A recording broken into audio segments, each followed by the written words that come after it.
What is up, everybody? Welcome to another live stream from Scalar Learning.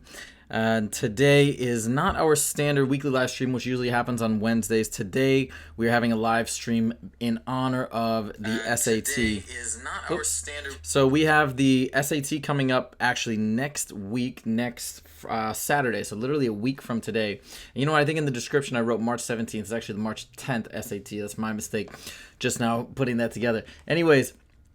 So today what's going on is as a response to the request for SAT tips and practice problems, so on and so forth, in preparation for this upcoming SAT, I decided to do just that. I decided to give you guys 5 super useful critical tips in order to do as best as possible to optimize your performance on the SAT math section next week if you're taking it. Believe it or not, there's still plenty of time to practice and refine your skills, hone everything, get it into tip-top condition. So without further ado, I'm going to start with a quick little presentation that I have created to go through everything that you're going to need to know. The most important, boil down to the most important things that you're going to need to know in order to have success on next Saturday. So first of all, here we go. 5 power tips for the SAT math section. All right, so tip number 1, solidify your mental math ability. So why is this so important? Not only people say, well, now you need to know mental math because there's a no calculator section. It's not just that. That is important. And the no calculator section definitely makes mental math and understanding different operations or arithmetic operations. It makes it all the more important. But it's not just about that. It's also about not always having to rely on your calculator, being able to perform a solid gut check, knowing when you've mistyped something in your calculator, whether or not you've gotten a good answer. And that gut check often will tell you, wait, maybe I need to recalculate. But honestly, if you have fast mental math abilities, it makes such a difference in terms of speed and accuracy. And that's what the SAT is all about. So believe it or not, I don't think it's too late if you feel a little bit rusty. What I would recommend is practice, practice, practice. Do times tables, do play multiplication games. Do as much as you can in the next week. Make it a routine of 30 minutes of multiplication practice, even a little division practice. Because multiplication is central to everything you're going to do in terms of arithmetic, I will focus on that since you have limited time. But there's some really great games that you can use, one of which is free. I use this with a lot of my students. It's called Sushi Monster. You can download it from the App Store, and I think it's fantastic, and it's really fun. If you want something a bit more targeted that doesn't have such a gamification aspect, go for Quick Math. Quick Math, I believe, just to buy the multiplication piece is $1, so it's not that expensive, and it's really fun because you can write in the responses as opposed to saying them or typing them. It just makes it a little bit more interesting. Anyways, practice, work on that, build those mental math skills if you don't feel that those are strong right now. Very, very important. Tip number 2, draw or write everything out. I tell my students this all the time. Take what you have and draw it out, put it on paper, write out equations, whatever it is. So when I'm talking about drawing everything out, if they have a geometric diagram that is not drawn out, draw it out. If they're talking about a rectangular area, a circular area, a circle and a rectangle, draw those figures out so you have an understanding of what you're calculating. Otherwise, it's so much more difficult to figure out these problems if you don't have any context. So draw your diagrams out. Number 2, fill in diagrams with numbers and variables. So let's say you're given a geometric diagram and you've got a triangle, you've got a square, whatever it is, and they're telling you the measurements or they're telling you the variables that correspond with different sides. Put it in the diagram, fill it in so you can then have a better understanding of the entire shape and the layout of what's going on. And it makes it so much easier for you to be able to analyze and answer the problem accurately. Number 3, write down equations and plug in numbers. So of course, you're given equations in that framework of the question prompt. Pull that out, write down the equation, write down whatever equations are necessary, plug those numbers in, and then process and solve. And by the way, after these 5 tips are given, you're going to see me carry out these tips in action. You're going to see what I'm talking about when I'm actually solving these problems live. And by the way, I do it in real time, so it's going to be fast, it's raw. Some of the questions I won't have as much time as normal to explain because I got to finish the test and give the explanations in that time setting. So it's really fun for me, but it's also a big challenge. You'll get hopefully a more accurate feel of what it's like to actually do this within the time settings. Number 4, cross off eliminated answer choices. Huge, very simple tip, but make sure as you're writing stuff down, you can eliminate 1 or 2. It's a huge help if you can see it gone. Then once you cross it off, you're not looking at it, you're not questioning it. So that's going to make life a lot easier for you. Okay, tip number 3. If factored, FOIL. If foiled, factor. So what am I talking about here?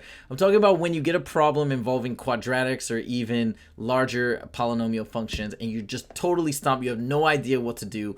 What I say is if you look at this polynomial here in this example, you see what's going on, you're not even sure how they get from one to the next, just start multiplying. Start foiling the top answer and see what you get, and lo and behold, in this case, you'll probably find it matching up with one of the answers below. This is again in that instance where you freeze and you're like, I don't know what to do, and you'll probably see me do this in these next few tests that I'm going to go through. But just start multiplying out, and hopefully something will come to you as you go through that. And then if it's already factored, this is a case where they're actually asking you to factor. But if you're not sure what to do and you're trying to simplify and you see a quadratic like that, just start factoring. And hopefully that will usually unravel some clue that you can then use to solve the problem. Tip number 4, if you start getting stuck, jump to the free response section. Why is that so important? Because once you get to the free response section, the difficulty resets. So question 1 on the free response, the first question of the free response section is usually way easier than the last 5 or 10 questions of the multiple choice.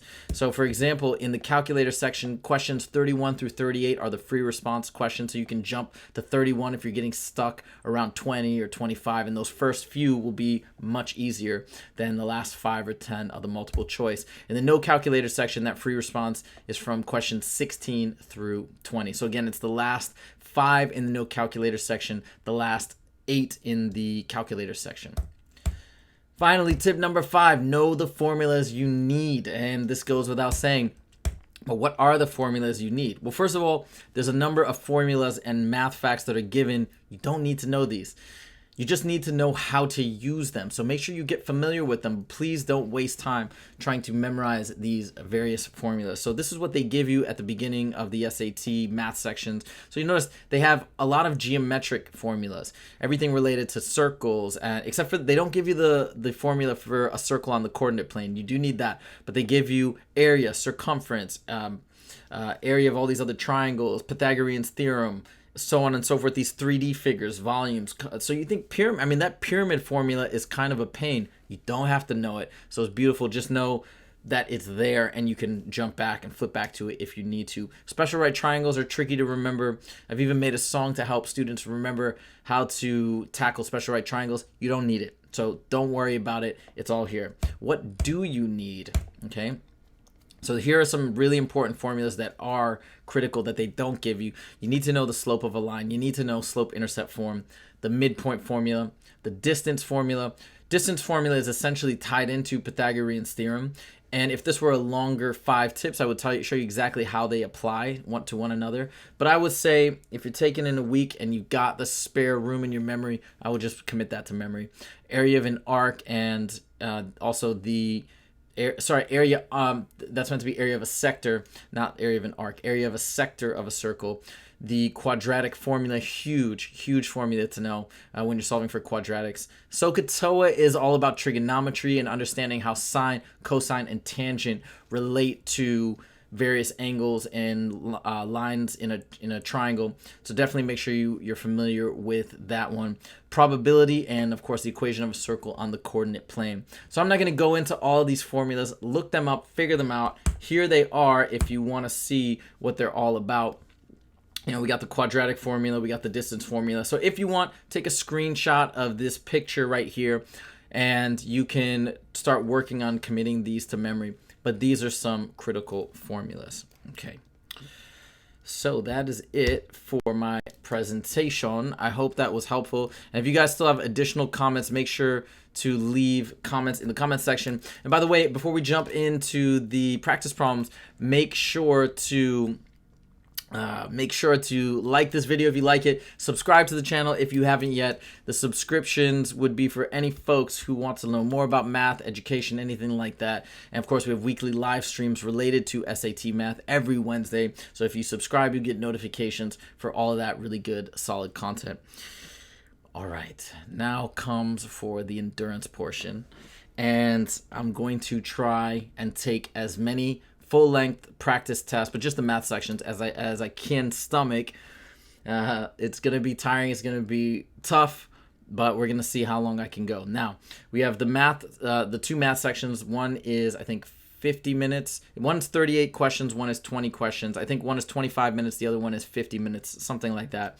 And so each one's about an hour and 10 minutes. So I'm shooting for knocking out 3 full tests right now. I have no idea what toll that's going to take on my mind and my body to just sit here and knock them off straight, but I'm going to try my best. All right.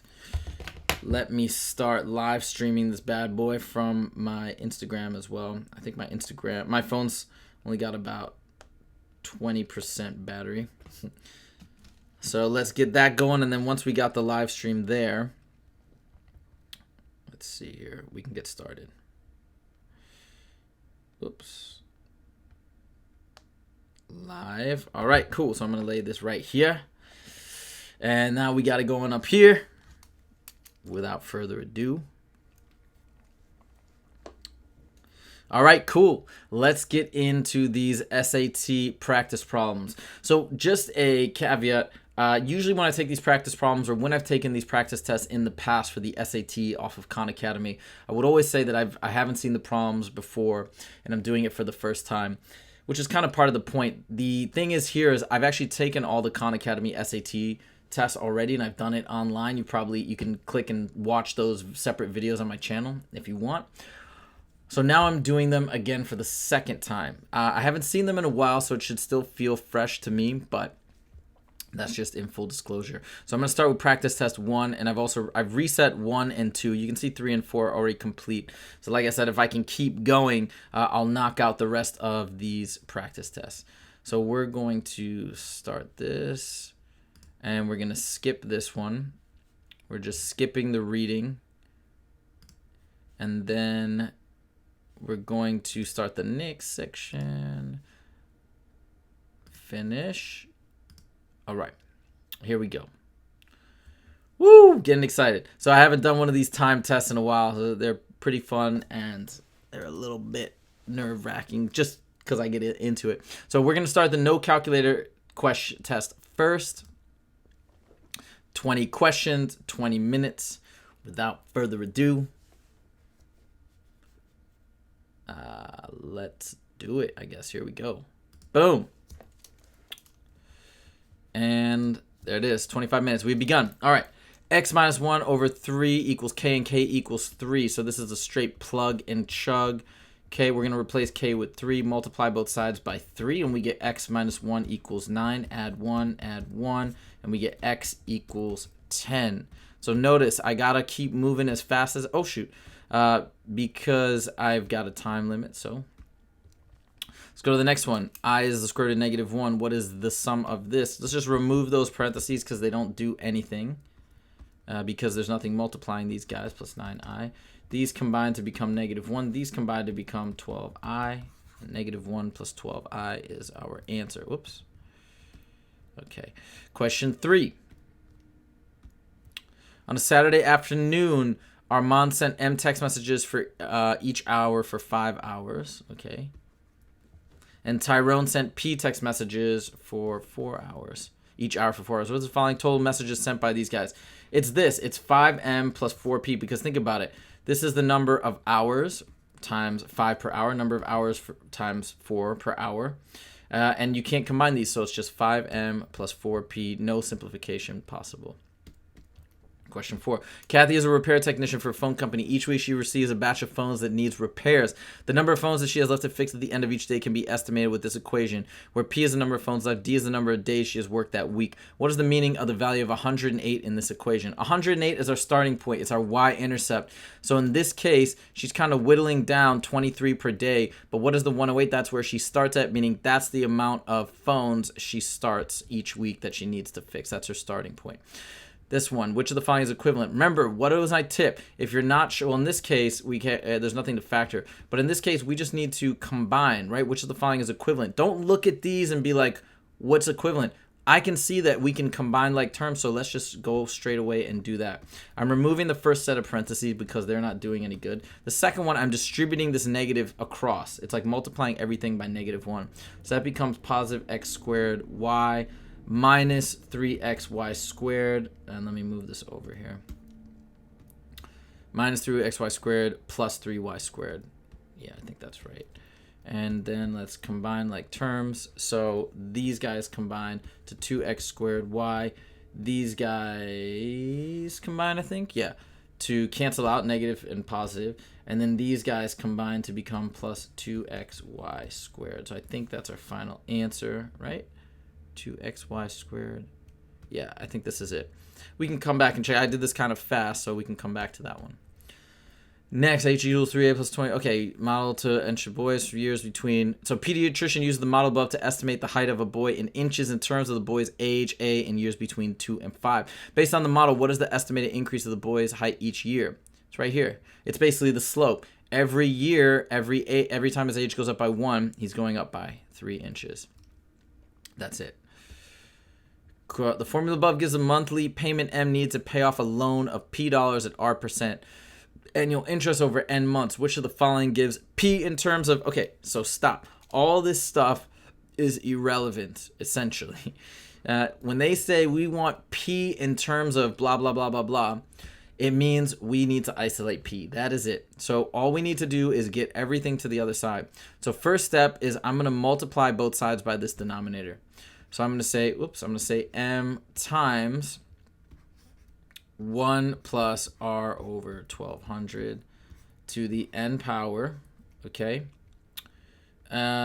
minus 1 equals the rest of this, right? R over 1200 times 1 plus R over 1200 to the N times P. And then, since this is all multiplying P, we're going to divide both sides by this whole thing.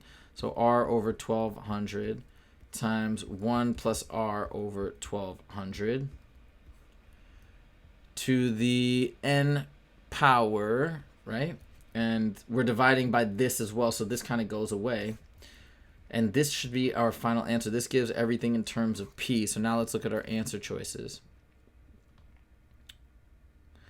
And we get M times that. So M needs to be on top. So M is, it's definitely not C or D. M is, oh, they put M kind of on the side. That's fine too. This is wrong. It's this one. Because this one has R 1200, 1 plus R over 1200 to the N on the denominator. It's fine. You can put M here. You can put M up front. It's just multiplying that entire piece. So it's all good. Okay. And by the way, guys, on Instagram, if you're watching, go to my YouTube channel. If you're wondering what I'm doing, I have not mentioned that, but you got to go to my YouTube channel, Scalar Learning on YouTube, and you can actually see the problems as I'm solving them. So just kind of giving you guys a heads up if you're paying attention. So go ahead and jump on my YouTube channel right now. Go to YouTube, search for Scalar Learning. All right, A over B equals 2. What is the value of 4B over A? Okay, so A over B equals 2, therefore B over A equals 1/2, right? Because this is, we can kind of look at it like this. A equals 2, B equals 1, relatively. So look, the reason, why did I do that? This is really 4 times B over A. I'm pulling that out.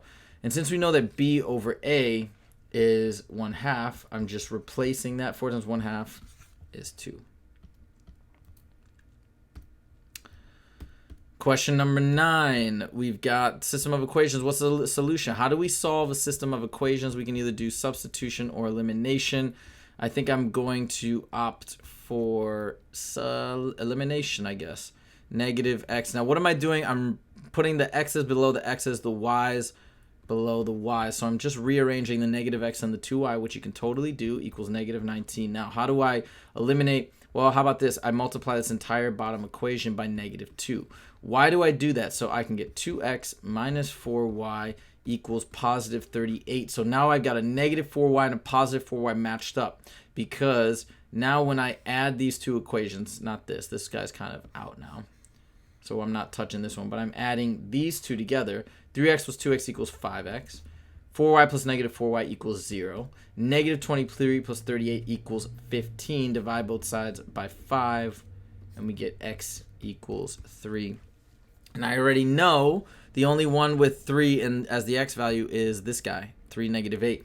If you're unsure, you can plug these solutions in and make sure they work for both of these. So I can quickly do it here. This becomes 9 plus negative 32. That's negative 23. This becomes negative 16 minus 3. It is negative 19, so that works. Okay, question number 10.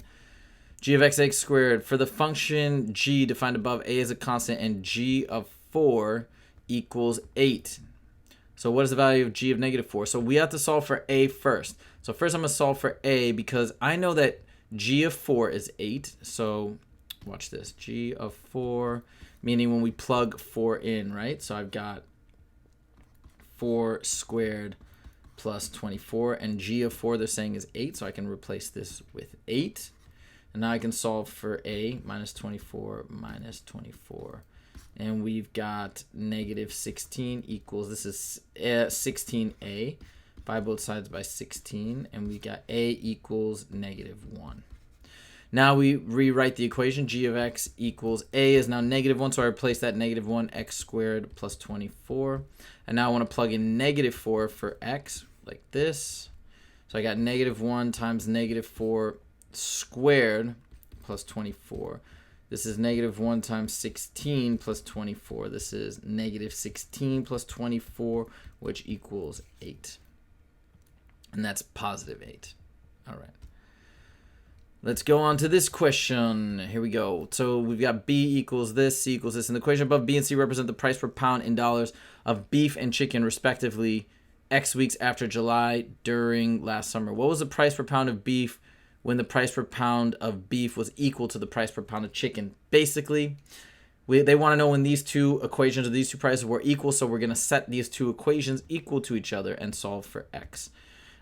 If you guys are watching again on Instagram, go to my YouTube channel, Scalar Learning, and go to YouTube, search for Scalar Learning, and you can actually see what I'm doing over there.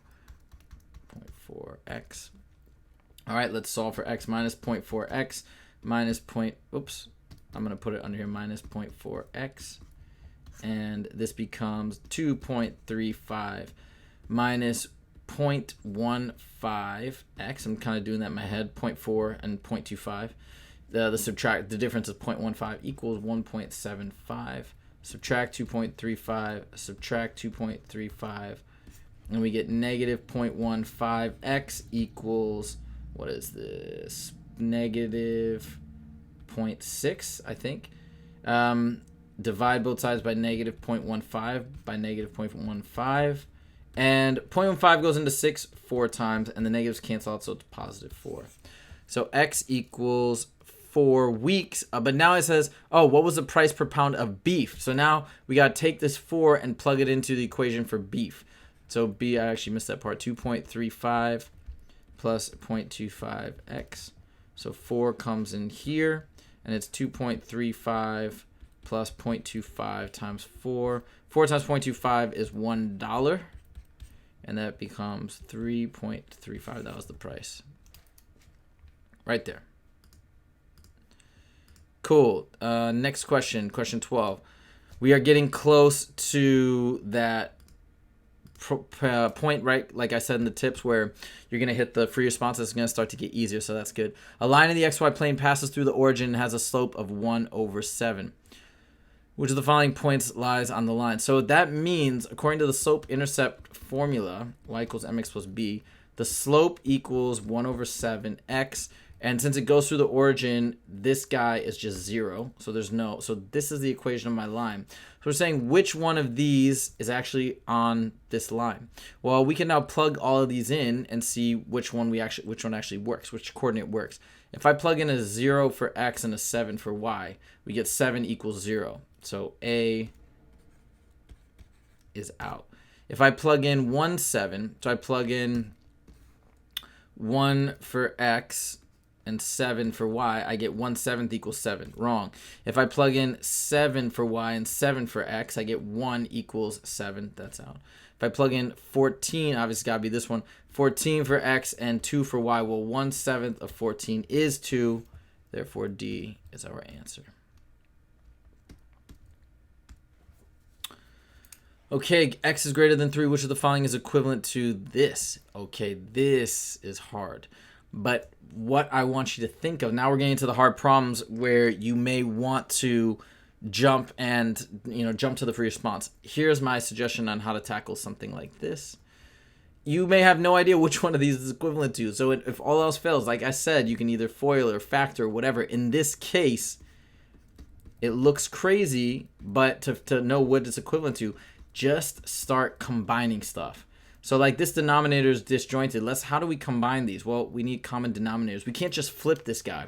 We need to combine this first, then we can flip it. So the common denominator will be x plus 2 times x plus 3. We just multiply these binomials. But then that means I'm multiplying this top by 1 by x plus 3, right? I'm multiplying this top by x plus 2, right?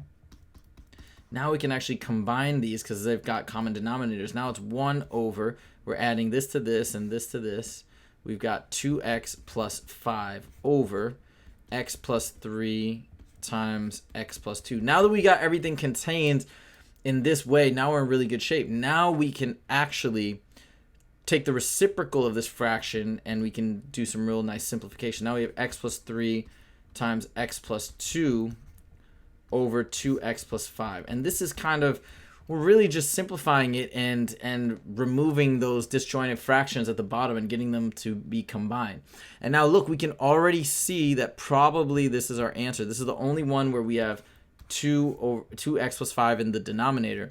But if you're unsure and you want to make absolutely certain, you should probably FOIL this and make sure it equals x squared plus 5x plus 6. And indeed, x times x is x squared.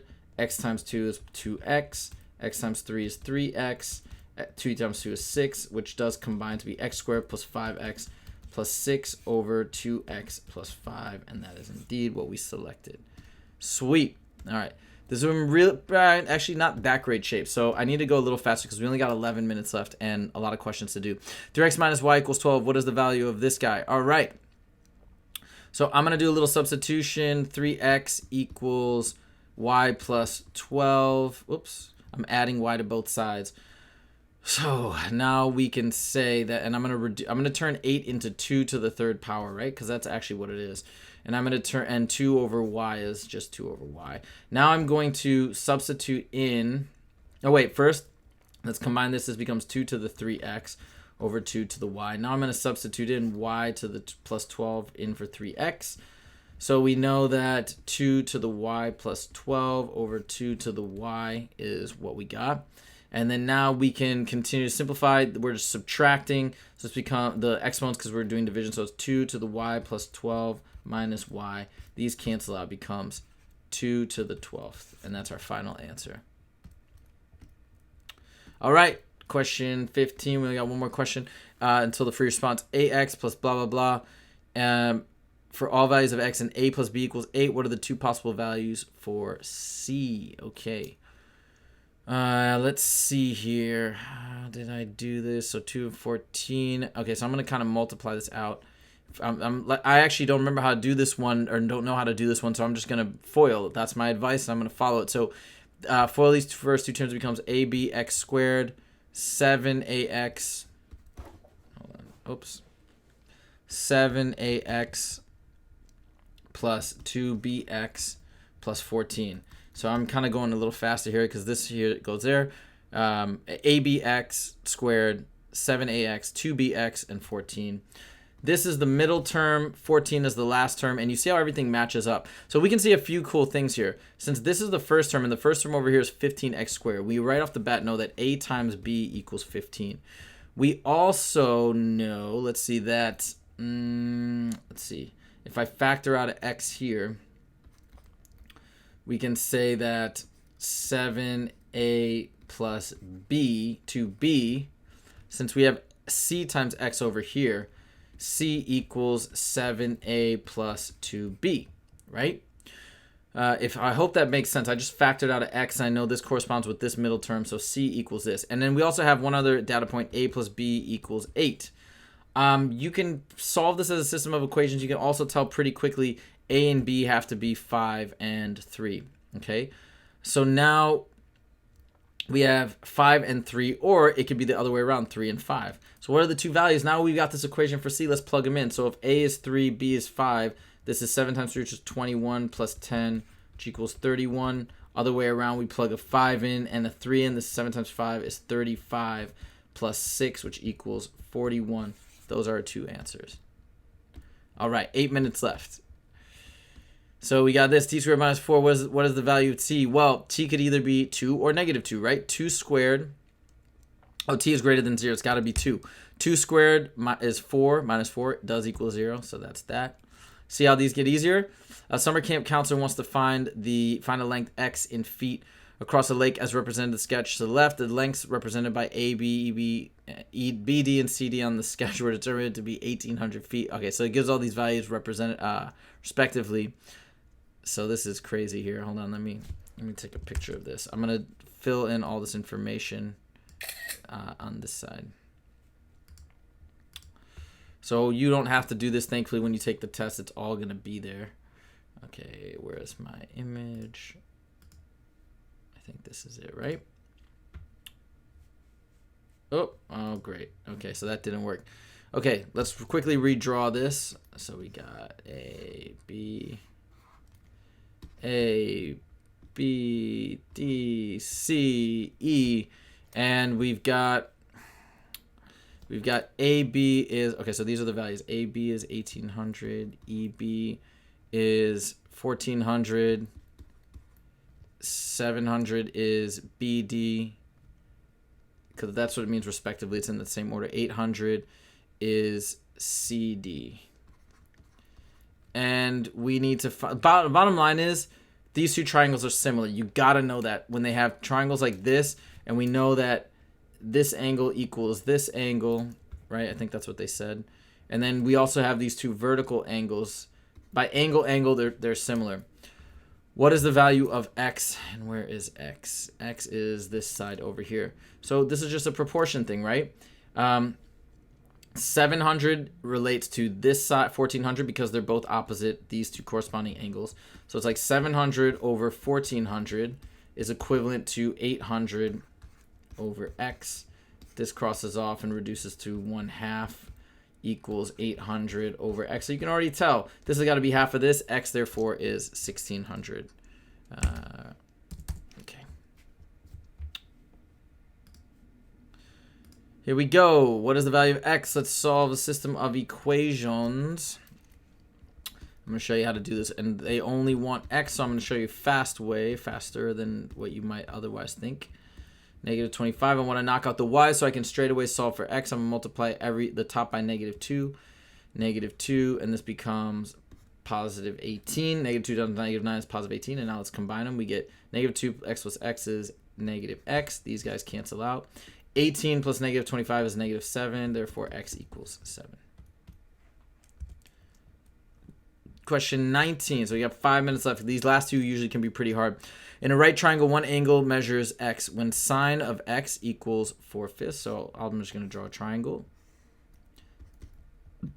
Sine of x equals 4/5. That means opposite over hypotenuse, right?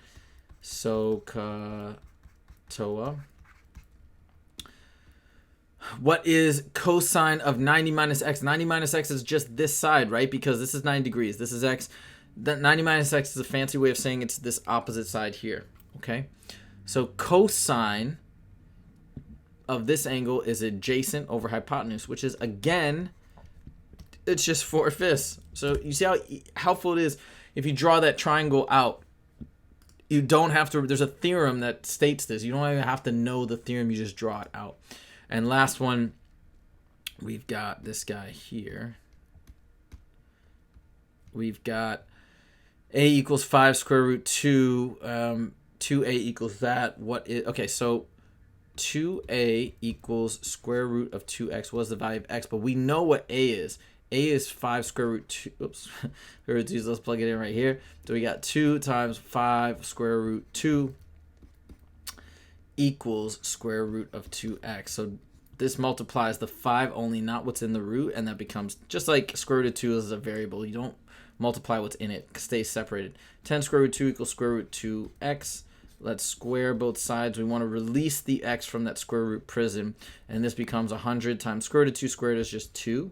So they're still multiplying each other, so we get 200 equals, this just removes the prison, and we have 200 equals 2x, divide by 2, divide by 2, and we get x equals 100.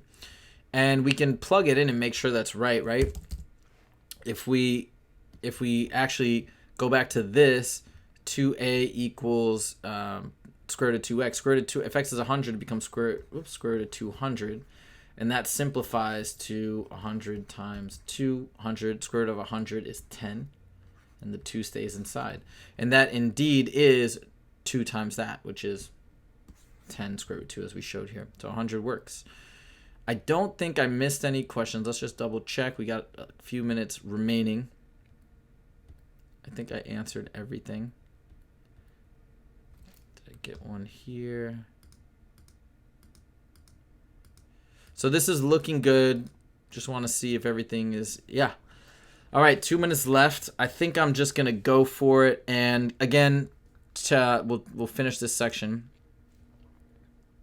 Now let's see what happened. Did we get them all right? If we didn't get any right, let's just see quickly. All right, cool. So those are all correct.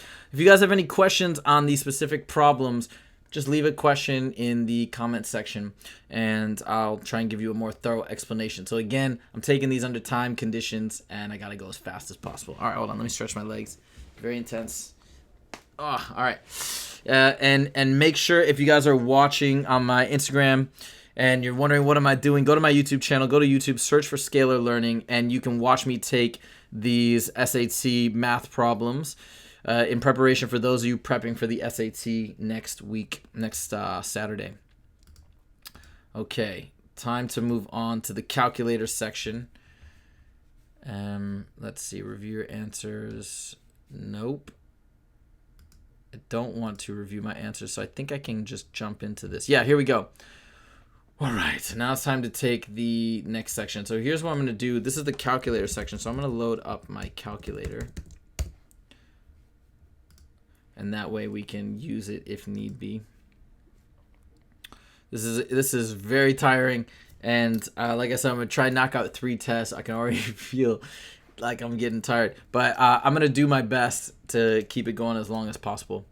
All right, without further ado, let's get going. Ready, set, and begin. All right, John runs at different speeds as part of his training program. The graph shows his target heart rate at different times during his workouts. On which interval is the target heart rate strictly increasing, then strictly decreasing? Strictly increasing, then strictly decreasing. So it looks like here, this is all increasing and then decreasing. So it looks like between 40 and 60 minutes is our point right there. These flat surfaces are where it's staying constant. So that's not what we want, right? If y equals kx, where k is a constant, y equals 24 when x equals 6. I'm going to fill that in. Y equals 24 when x equals 6. So we can, that's nice because we can straight away solve for k. K equals 4. What is the value of y when x equals 5? Now we got our equation, kx, but we know that k equals 4 now. So y equals 4x. We want to know when x equals 5. We plug it in here. 4 times 5 equals 20. All right, in the figure to the left, lines L and M are parallel, and lines S and T are parallel if the measure of, all right, so let's see if I can get, again, the image wasn't working, so I'm going to have to draw this quickly and show you how to tackle it this way. Boom, boom, boom, boom. And this is S, T, L, M. And it says if angle 1 is 35, angle 2 is what? So here's the deal. This is a vertical angle, so this is 35. This is 35, and then these are corresponding, so this is 35. Here's angle 2. 35 and angle 2 are supplementary, meaning they are in a straight line. They add up to 180. Therefore, this has to be 145, because 145 plus 35 is 180. All right, next. 16 plus 4x was 10. 16 plus 4x. 16 plus 4x is, meaning equal 10 more than 14. What is the value of 8x? Solve for x. This is 24 equals, 16 plus 4x. Subtract 16, subtract 16. I'm going to show you a shortcut here in a second. 4x equals 24 minus 16, which is 8. We're just trying to find the value of 8x, so we can multiply the whole equation. We get 8x equals 16. Don't even need to solve for x. We know that 8x is 16. Which of the following graphs best shows a strong negative association between D and T? Negative association means we should have a negative slope, and that is it right here. Negative slope. This is a positive slope. This is no association. This is whatever, not what we want. Not what we want. There's our negative slope. 1 decagram equals 10 grams, right? 1 milligram equals 1 gram. A hospital stores one type of medicine in 2 decagram containers. One type of medicine in 2 decagram containers. Based on the information, how many 1 milligram doses are there in a decagram? In 2 decagram. So 2 decagrams equals 20 grams. And if there's 1,000 milligrams in a gram, here we have 20 grams. So 20 times this is 20,000. Should be 20,000 doses in 2 decagrams. All right. Question 7. Rooftop solar panel installation in 5 cities. The number of rooftop solar panel installations in 5 cities is shown in the graph to the left. If the total number of installations is 27,500, what is an appropriate label for the vertical axis of the graph? Oh, I see. So it's 9, 10, whatever. And is it in... The question is it in tens, hundreds, thousands, or tens of thousands? Well, if it's in tens of thousands, that means 9 would equal 90,000. That wouldn't make any sense. If it were in hundreds, this greatest value would be 900. So it'd be 900 plus 500 plus 600. It wouldn't equal 27,500. Tens is obviously ridiculous. It's got to be thousands, because then this is 9,000 plus 5,000 is 14,000, 20,000, 24,000, 27,500. Question 8, for what value of n is absolute value of n minus 1 plus 1 equal to 0? Absolute value of n minus 1 plus 1 equal to 0. Negative 1 equals absolute value. You see, I just turned that straight away into an equation. Now look, we have a problem. Anytime you have an absolute value in something equaling a negative number, like negative 1, it's impossible, because nothing will come out of this absolute value that will be negative. It will either be 0 or positive. Therefore, this is impossible, and there's no such value of n. Okay. The speed of a sound wave in air depends on the air temperature. The formula above shows the relationship between a and the speed of sound wave in feet per second. T, the air temperature, whatever, in degrees. Okay, so we have a formula. Who cares? Which of the following is the air... Which of the following expresses the air temperature in terms of the speed? Who cares about all of this? What are they saying? What are these answers showing? They've isolated T. They want to know which one shows T isolated. That's it. A lot of times you can quickly jump through all this stuff and recognize that. So I'm going to say A equals 1,052 plus 1.08 T. Subtract 1,052, subtract 1,052. A minus 1,052, and then I'm going to divide both sides by 1.08, and that isolates T. So it's A minus 1,052 divided by 1.08. The rest of these are obviously wrong. Question 11. Which of the following numbers is not a solution of the inequality? Okay, so let's isolate x. 3x minus 5 is greater than or equal to 4x minus 3. Let's go the other way. Subtract 3x. I just like to have a positive x. So we got x minus 3 is less than or equal to negative 5. Don't forget that minus sticks to the negative, to the 5, I mean, plus 3 plus 3. X is less than or equal to negative 2. Now, this is very simple. Anything that is not less than or equal to negative 2 is not a solution. Well, this is not. Negative 1 is greater than negative 2, therefore, that's no good. Next one. Number of apples, number of seeds. Based on this histogram shown of the following, which is the closest to the average number of seeds per apple? Let's see. So we've got this is how I'm going to do it. We've got 2 apples with 3 plus 4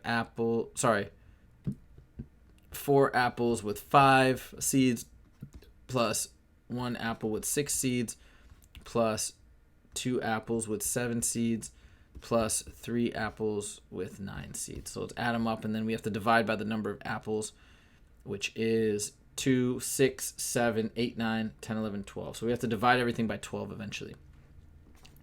See, I'm not even using calculator to be too slow. 6 plus 20 plus 6 plus 14 plus, that's 27. So this becomes 20. 20 plus 20 plus 6 is 46 plus 27 is 60 is 73. Oops, I must have added this wrong because I think it's supposed to be a nice even number. 20 is 46. I think it was supposed to be 63. 6, 20, 6, right? 14. Hold on. 6, 20, 6, 14, and 27. And that's 1, 2, 6, 7, 8, 9, 10, 11, 12. Oh, wait a minute. I know what I did. 27, 14, 6. Which of the following? Oh, it's closest to. All right.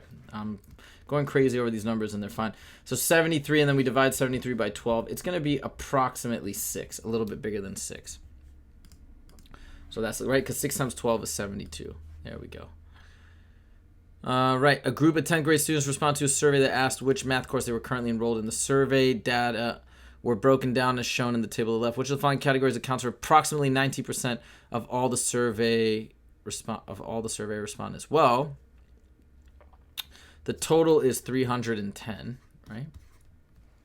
That's the amount of people that were surveyed. So what's 19% of that? Well, we just multiply it by 19.19. So 0.19 times 310 equals 58.9. So which one of these is close to 58.9? Probably this guy. Geometry students take male geometry students.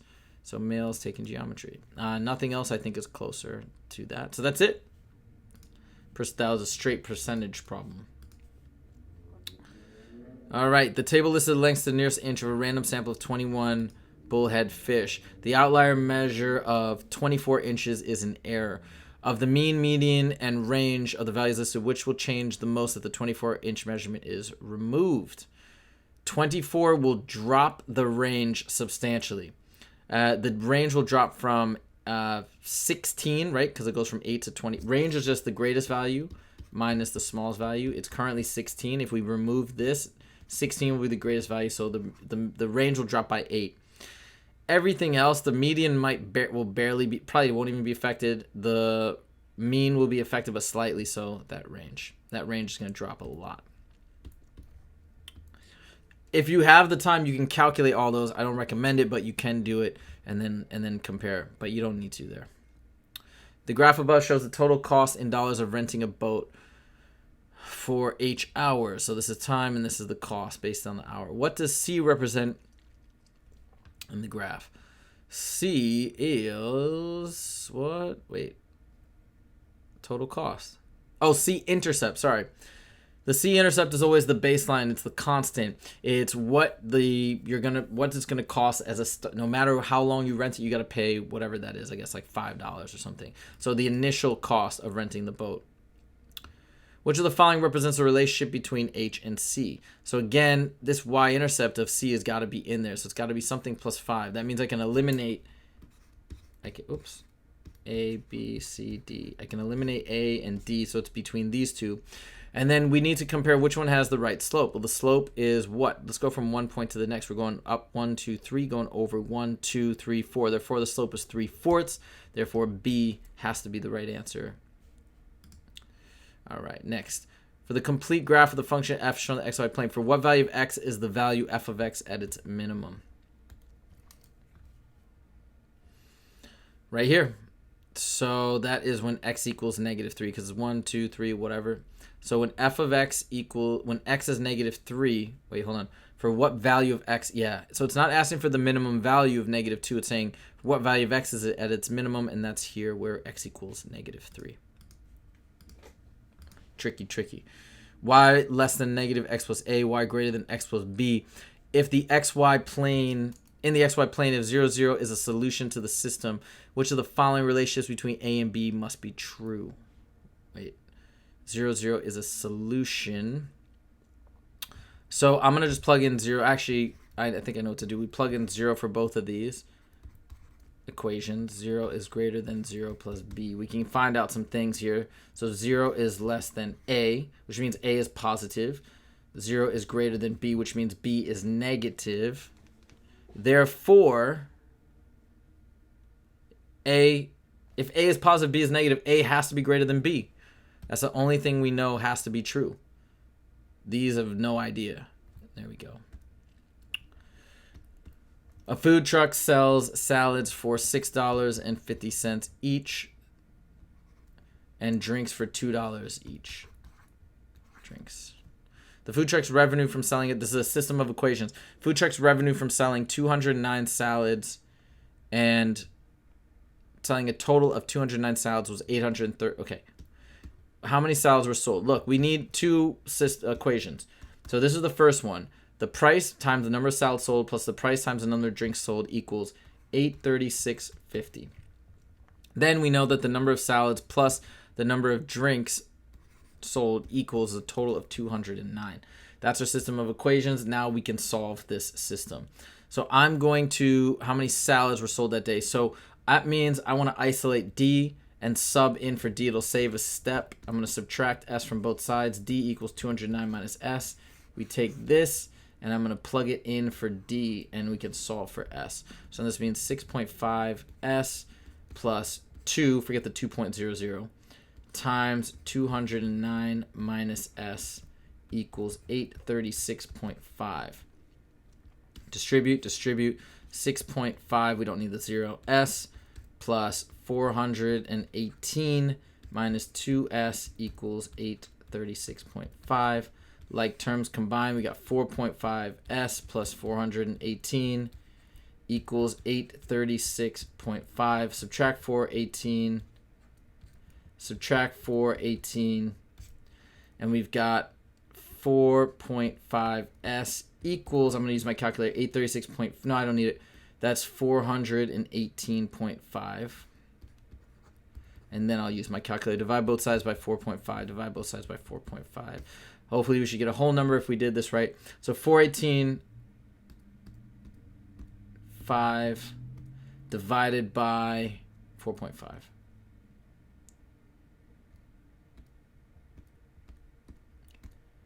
$93. Yes. All right, that's the number of salads. Cool. It's a good feeling you see that answer right there in the answer choices.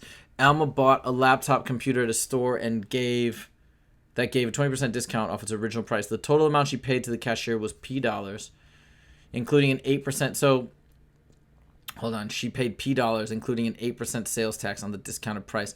Which of the following represents the original price of the computer in terms of P? So, P is how much she paid, and P equals... she paid to the cashier was P. So I'll say original cost is C. And first she's taking a 20% discount, which means she's only paying 80% of the original cost. And then she's adding on a 8% sales tax. So then 1.08 times this value. And that's basically, and then now we want this cost, which is the original price or whatever. So now we need to isolate that. So I'm going to divide both sides by, no, you know what I'm going to do? I'm going to multiply 0.8 times 1.8 times 1.08 equals 0.864. Right? Wait, hold on. 0.864. 0.864C. Right? Did I do that correctly? 20% discount, including 8% sales tax. Okay. And then equals P, and then we divide both sides by 0.864. 0.864. And we get P. Yeah, they just didn't multiply, but this is it. It's P divided by this. I just carried out the multiplication. Cool. Next. Dreams recalled during 1 week. The data in the table above were produced by a sleep researcher studying the number of dreams people recall when asked to record their dreams for 1 week. Group X consisted of 100 people, and Group Y consisted of 100 people who observed later bedtime. So this is late bedtimes, early bedtimes. If a person is chosen at random from those who recalled at least one dream, so it's all this and all this, what is the probability that the person belonged to Group Y? Okay, so at least one dream and out of Group Y is 11 plus 68, which is 79. So probability is the number of ways to get what we want, which is the people in Group Y, over the total. But it says if a person is chosen at random from those who recalled at least one dream, that means we're not saying 200 total. The total amount who've recalled at least one dream is 39 plus 125, because these guys have recalled none, so they're not included in this total. And so it's 79 over, this is 164, if I did that mental math right, and that's it. So let's see, 79 over 164, done. Okay. Annual budget for different programs in Kansas 2007 to 2010. Number given in thousands of dollars. Which of the following best approximates the average rate of change in the annual budget for agricultural natural resources in Kansas from 2008 to 2010? All right, 2008 to 2010. Agricultural natural resources from here to here. We've gone up about, I'm estimating like 130,000 from here to here. 130,000. And this is in thousands, so that's really 130 million. But that's over 2 years, so we divide it by 2. So it's about 65 million per year.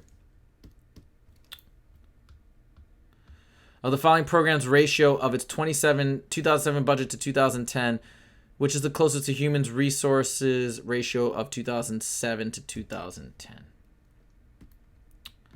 2007 of human resources to 2010 is about 4 million. I'm just approximating here to, that looks like about, I don't know. So I'll just say 6 million. Let's say 6 million. Okay, so that's 2,000. So look, 4 to 6, that's approximately 2/3. It's a 2/3 ratio. Let's do a quick spot check and see which one looks like about 2/3. This would be like 3.7 over 4.8 maybe, if we're being approximate. 3.7 over 4.8. That's not really 2/3. That's more like 3/4. You can also do the division if you're not sure. This looks good. Education. This is about 2 to 3. So I'd say education is number one, like 2.2 over 3. That's so far the closest.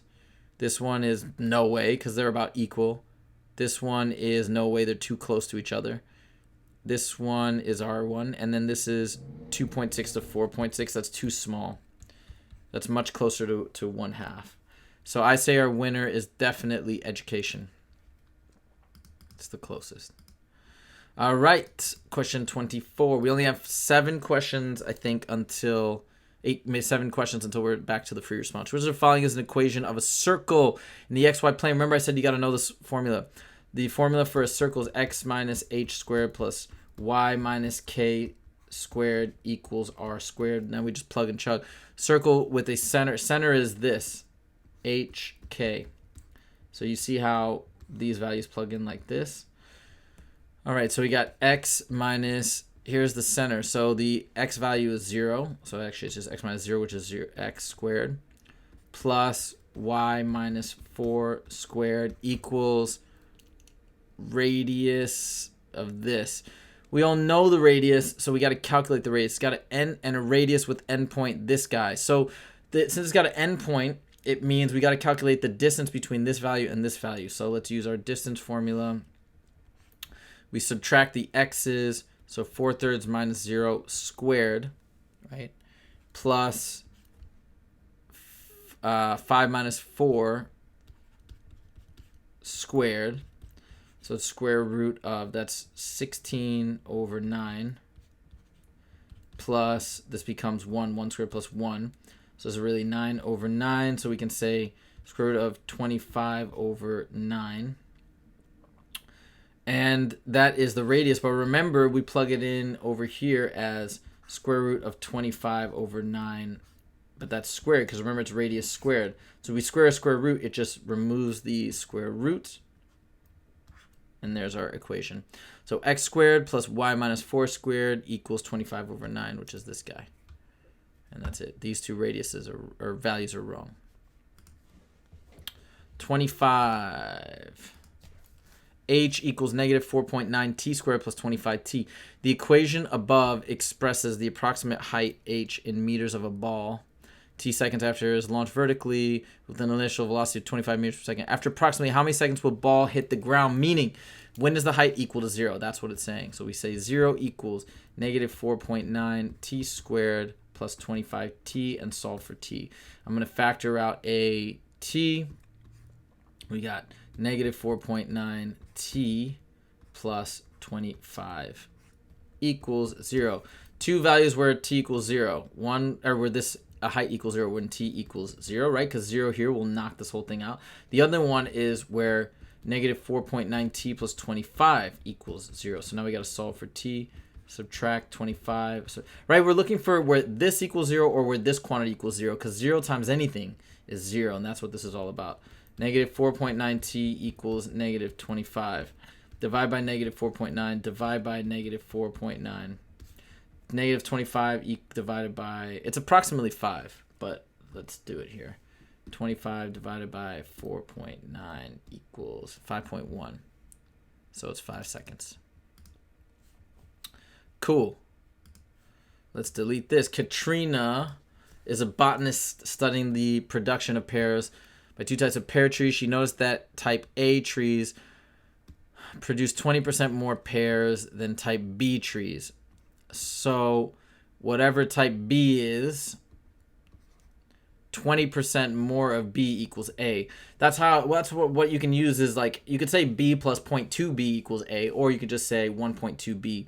So 20% more of B is 1.2 times B, and that equals A. Based on Katrina's observation, if type A produce, so I just kind of wrote that out as an equivalency, but now it says if type A produces 144, plug and chug. Divide both sides by 1.2, divide both sides by 1.2. So 144 divided by 1.2 equals 120. And that makes sense because, look, if type B produces 120, right, 20% more, it seems to make sense that is what we get. Like, it couldn't be these larger values. Like 173, it doesn't make sense. I mean, these ones kind of make, 124 kind of makes sense, but it's 120. A square field measures, okay, what did I say? Square field, it's a square. Draw it out. I'm not even going to do anything until I draw that out. Measures 10 by 10. 10 students mark off a randomly selected region of the field. Each region is square and has side lengths of 1 meter. So we got these little squares here, I guess like 1 by 1. And no two regions overlap. The students count the earthworms contained in the soil to a depth of 5 centimeters. The results are shown in the table below. Okay, number of earthworms in region A. Mark off. Wait, hold on. 10 students. So there's 10 of these. Like, you know, maybe we do boom, boom, boom, whatever. Okay? The results are shown in the table below. And then we got the number of earthworms in each section. Which of the following is a reasonable approximation of the number of earthworms to a depth of 5 centimeters between the ground surface in the entire field? Okay. So do we need to take, I'm trying to see how much work we need to do here. I think what we can say is it looks like the average value is somewhere around 150. Okay? Let me just see if this works, because I'm thinking these answers are so spaced apart, we don't need to do much work. So if each one of these regions has about 150. Okay? And you can recognize from this drawing that this is, you might think that like this is a tenth. It's not. Each one of these little regions is 1/100th of the entire field. So if each one of these has about 150 and there's 100 of these little sections, it stands to reason that it's about 150 times 100, which is, if we multiply anything by 0, we just add 2 zeros. So it should be about 15,000 earthworms total in this area. There's no way we need to do anything further because look how spaced out. These are all spaced out by factors of 10. So we're good to go there. All right, 28 out of 38. Got a few more questions and we're on to for your response. If the system of, thank 3 left. If the system of inequalities is this and this is graphed, which quadrants contain no solutions to the system? Let's see. So y is greater. So I'm going to actually graph these. The key to graphing inequalities is just graph them as if they are lines. So the first one is y equals, it's like y equals 2x plus 1. And since it's greater than or equal to, we do a, hold on, let's get this going here. I'll just say 1, 2, 3, 1, 2, 3. This will be negative 1, negative 1, negative 2. So the first one is 2x plus 1, y-intercept of 1, slope of 2, 1, 2 over 1. Okay, something like that. And we want greater than that. So it's all this region up here.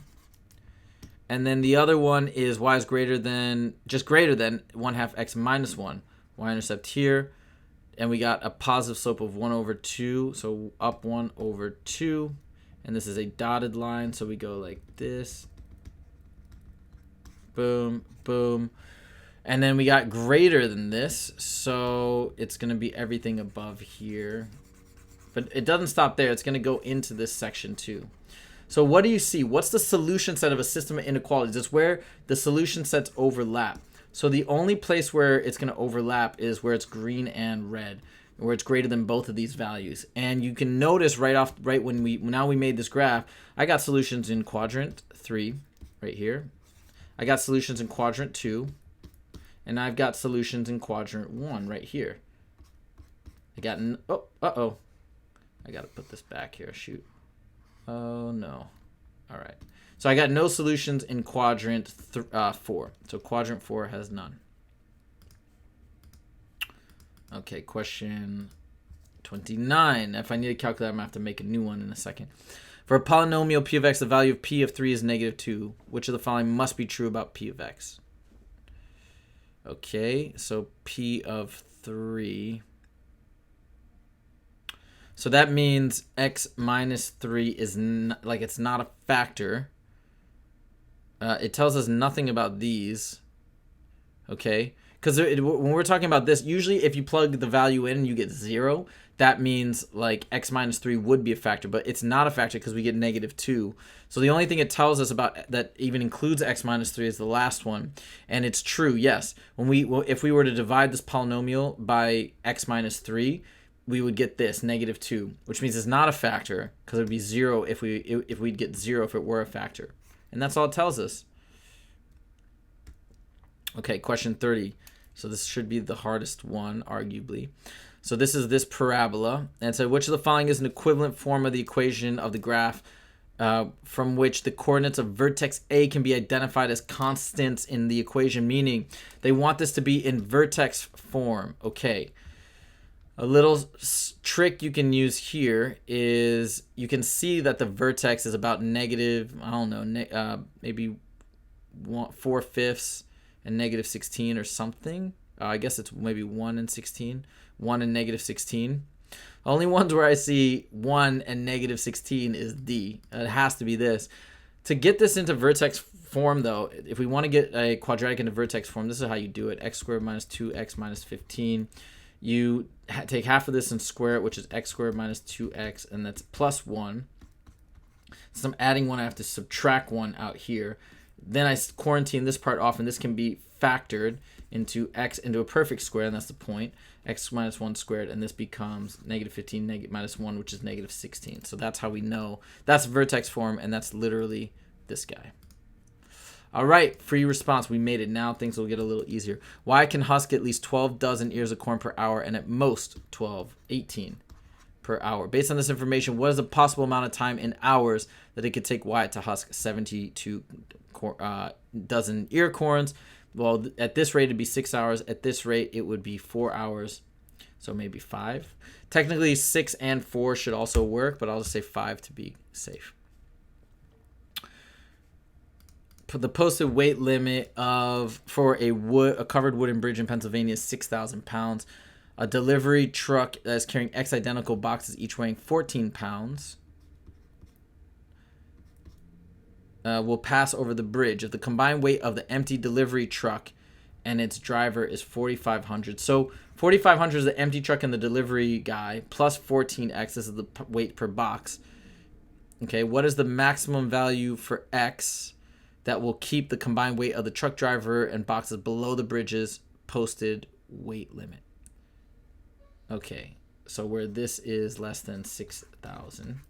That's what we're trying to solve for. And the answer should be a whole number. So let's see. We need it under that. So I'm going to solve by subtracting 4,500, subtracting 4,500. And we get 14x is less than 1,500. Divide by 14. Divide by 14. And we get, let's use our calculator here. Get that again.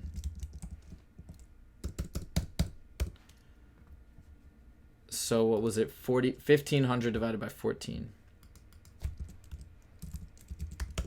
All right, so it's 107 point blah, blah, blah. We can't be 108. That'll be too big. 107 boxes will be the most we can take. And we can just verify this, right? 107 boxes times 14. That's the weight of the boxes equals this. Plus the driver and the truck, which is 4,500, which equals that. And there we go. We're right under the limit, so that should be correct. Question 33 of 38. Number of portable media players sold worldwide each year from 2006 to 2011. According to the line graph above, the number of portable media players sold in 2008 is what fraction of the number sold... Okay, hold on. The number of portable media players sold in 2008, which is 100, is what fraction of those sold in 2011, which is 160. So do we want 100 out of 160?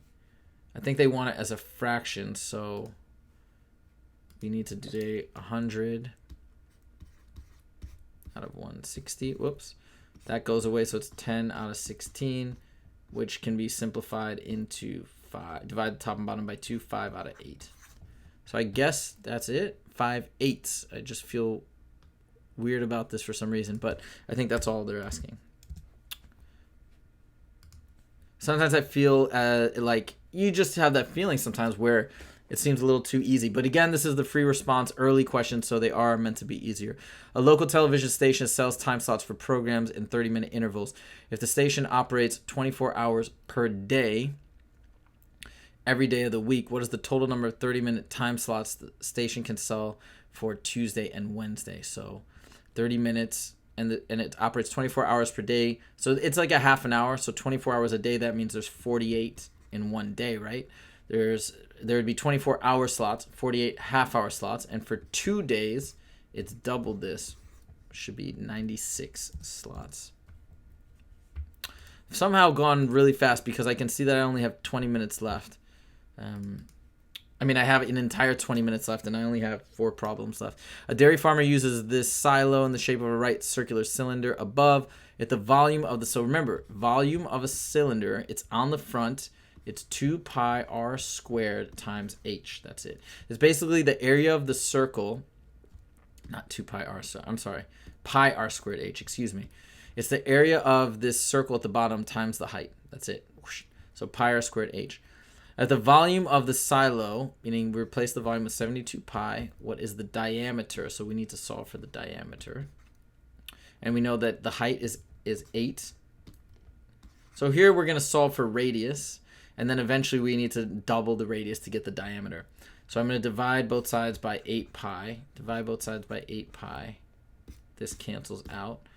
And and then pi's cancel out. 72 divided by 8 is 9. 9 equals r squared.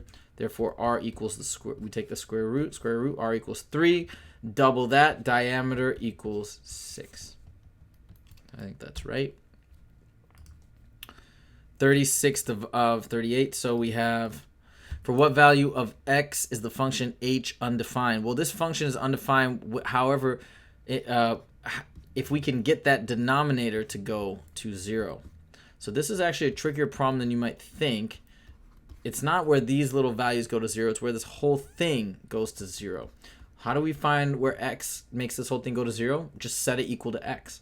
Now we got to solve. But this is kind of complicated. We're going to have to we're going to have to FOIL everything out and then factor and all this stuff. There's a little bit of a shortcut if you want. So this is, no, actually, I'm just going to FOIL it. So x minus 5 FOILed out is x squared minus 10x plus 25. So why is that? Because this is x minus 5 times x minus 5. So we distribute like this. It becomes x squared minus 5x, which combines to minus 10x plus 25. This distributes, and we get plus 4x minus 20. And plus 4 equals 0. Now we combine our like terms, and we get 10x this. And then this combines with this. So x squared minus 6x.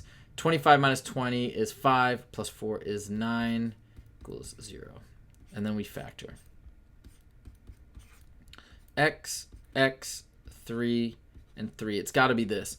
It's minus and minus. Why? Because negative 3 times negative 3 is positive 9. You add them together, you get negative 6. So this is our answer. Therefore, the value of x that makes this go to 0 is where x equals positive 3. And that's it. If you're not sure if that's right, plug it in and check it, right?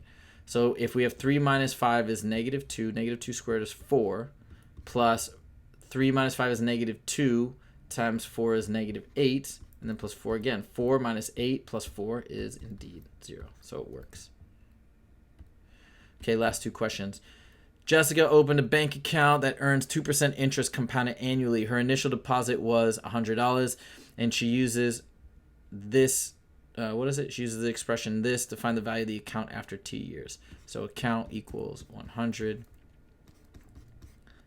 to the T. What is the value of X in the expression? This is compound interest.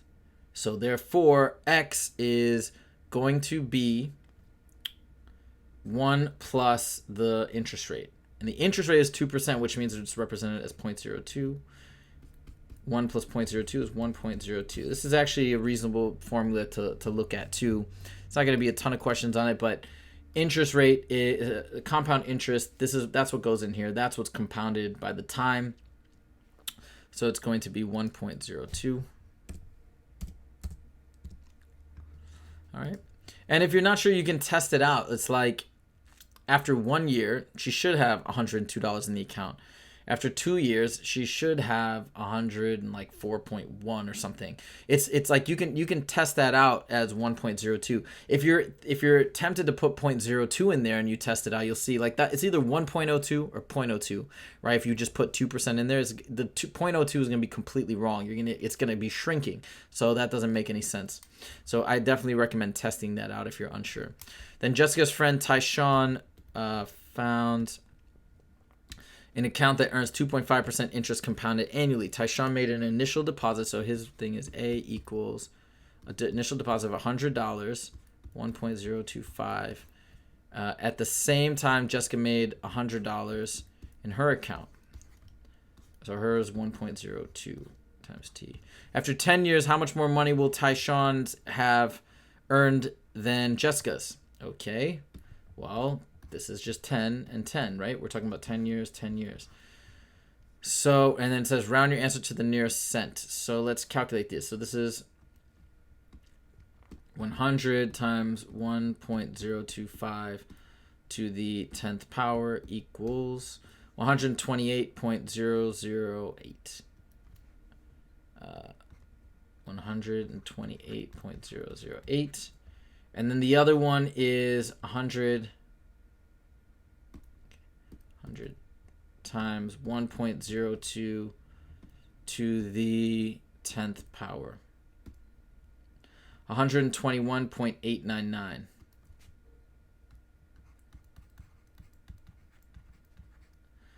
Okay, and then I think I'm not going to round yet. We subtract them and then I'll round. So 128. Yeah, wait, right? I think we round at the end. So 128. Oops. 0.008. Actually, wait, I'm going to do this just to be safe. It is 100. I'm putting in Tyshawn's values again. 1.025 to the 10th power minus second answer, right? So this is Tayshawn's. I didn't write the whole thing down. This will be the exact answer, essentially. And we get 6.109. Okay, rounded to the nearest cent, so this rounds up to $6.11.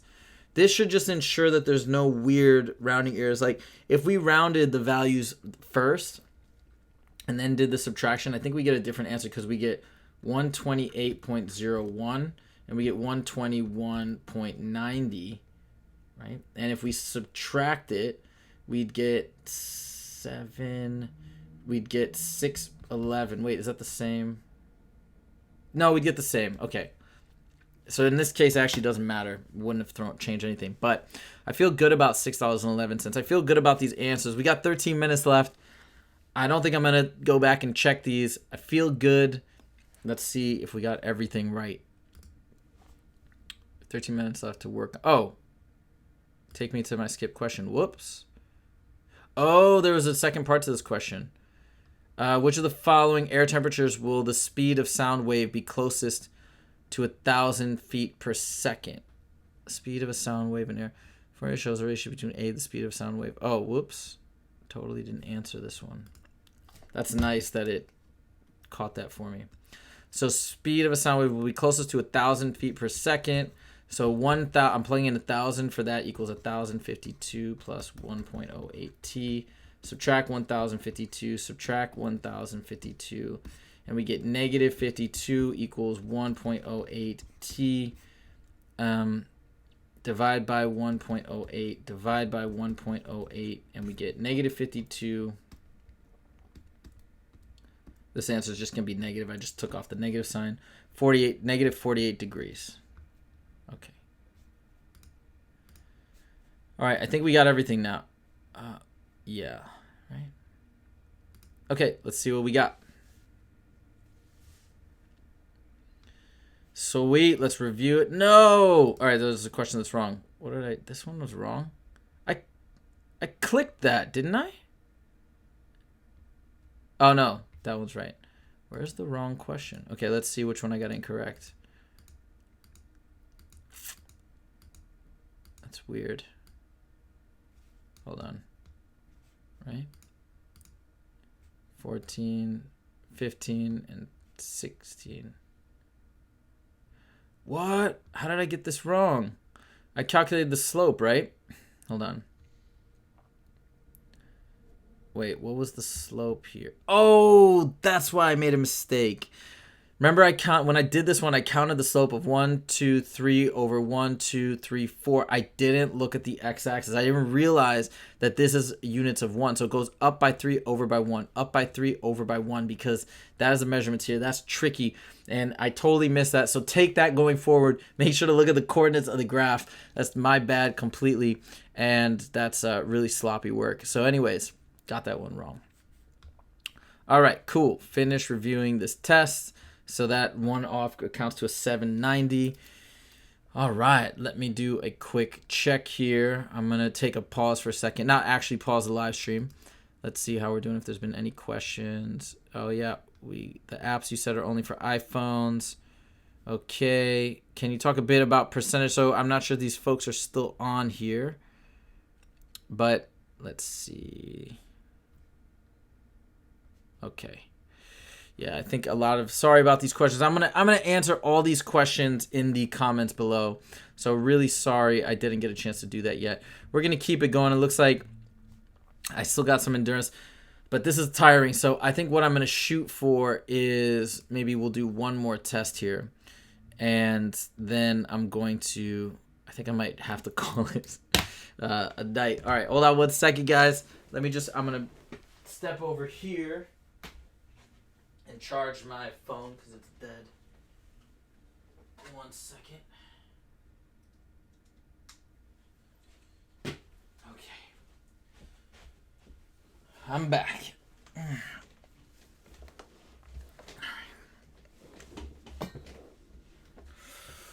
Oof.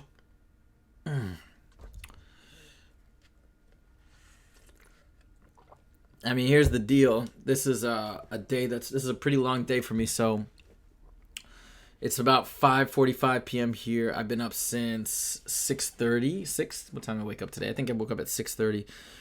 And I had to do a bunch of work in the morning. I've tutored today. Had a bunch of tutoring appointments. So now my day is winding down. This is definitely exhausting, but it's also fun at the same time. I love testing my skills. I just wish these were all new problems, and I've seen all these problems already because I've taken all these tests. Some of them I definitely remember. So it's not as enjoyable as if I was actually doing everything for the first time. But it's enough time has elapsed, so it's kind of feels new. Yeah, it's the best we can do. Hopefully, Khan Academy will come out with some new tests soon. All right. Let's get into it. We're going to skip these reading sections. All right. And then start the writing section.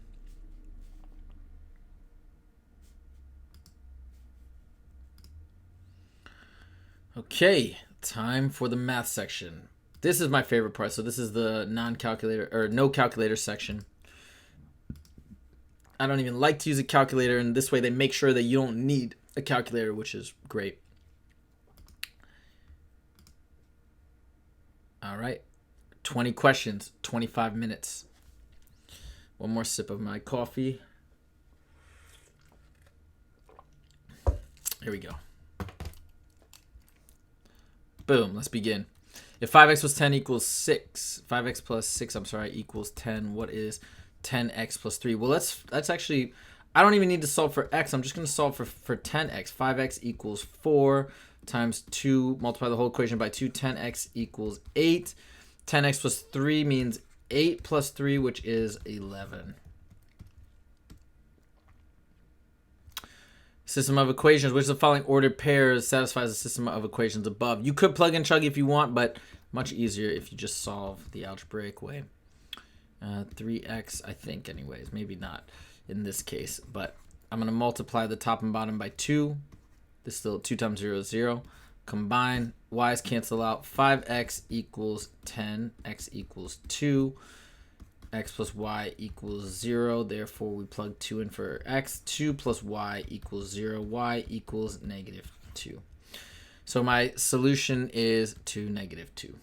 Right? X equals 2. Y equals negative 2. A landscaping company estimates the price of a job in dollars using the expression 60 plus 12 NH, where N is the number of landscapers who will be working and H is the total number of hours it will take using N landscapers. What? H is, yeah. Wait a minute. Oh, I see. Got it. So this is just the price. Which of the following is the best interpretation of the number 12 in the expression? Okay, let's see. So landscapers, hold on a second. Number of landscapers. I think it's the $12 they charge per hour for each landscaper, because if we think about it like this, if we have one landscaper working for 1 hour, that quantity is 12. If we have 3 landscapers working for 3 hours, that quantity is 12 times 9, which is 108. And that makes sense then, because now we have three landscapers working for 3 hours. That's a total of 9 hours. That means each one it's $12 for every hour of man work. So the company charges $12 per hour for each landscaper. That's it. And these other ones don't even make sense. Okay. Question 4. They're just talking about not simplifying. Remember, if you're confused which one of these equal these, factor. So this is all about factoring. So the first term factors to 3a squared, right? Those multiply to 9a to the 4th. And then what multiplies to 4b to the 4th, and then we need to, this is all got to add up correctly. I think it goes just like this. And I know that because it's all about the middle terms. This is 6a squared b squared, 6a squared b squared. Those combine to 12a squared b squared, which is right. And this is just a quantity squared, so it's 3a squared plus 2b squared squared. And that's it. Done. Perfect square. So x equals 7. What is the value of k? Let's plug and chug. 2k squared plus 17 minus 7 equals 0. 2k squared plus 17 equals 7. Square both sides. Square both sides. We've got 2k squared plus 17 equals 49. Subtract 17. Subtract 17. Whoops. 2k squared equals what? 32. Oh yeah, 32. Divide by 2. Divide by 2. K squared equals 16. Square root k equals 4.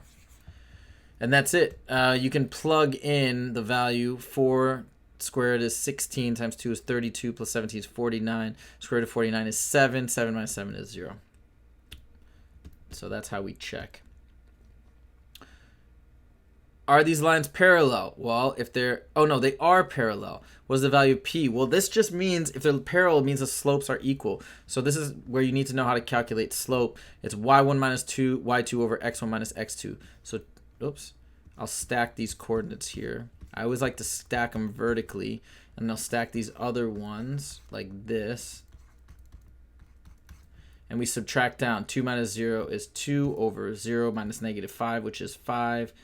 And this is supposed to equal 0 minus negative 4, which is 4 over p minus 0, which is p. These guys have to equal each other. What is the value of p? We got a nice ratio. Let's cross multiply. 4 times 5 is 20 equals 2p.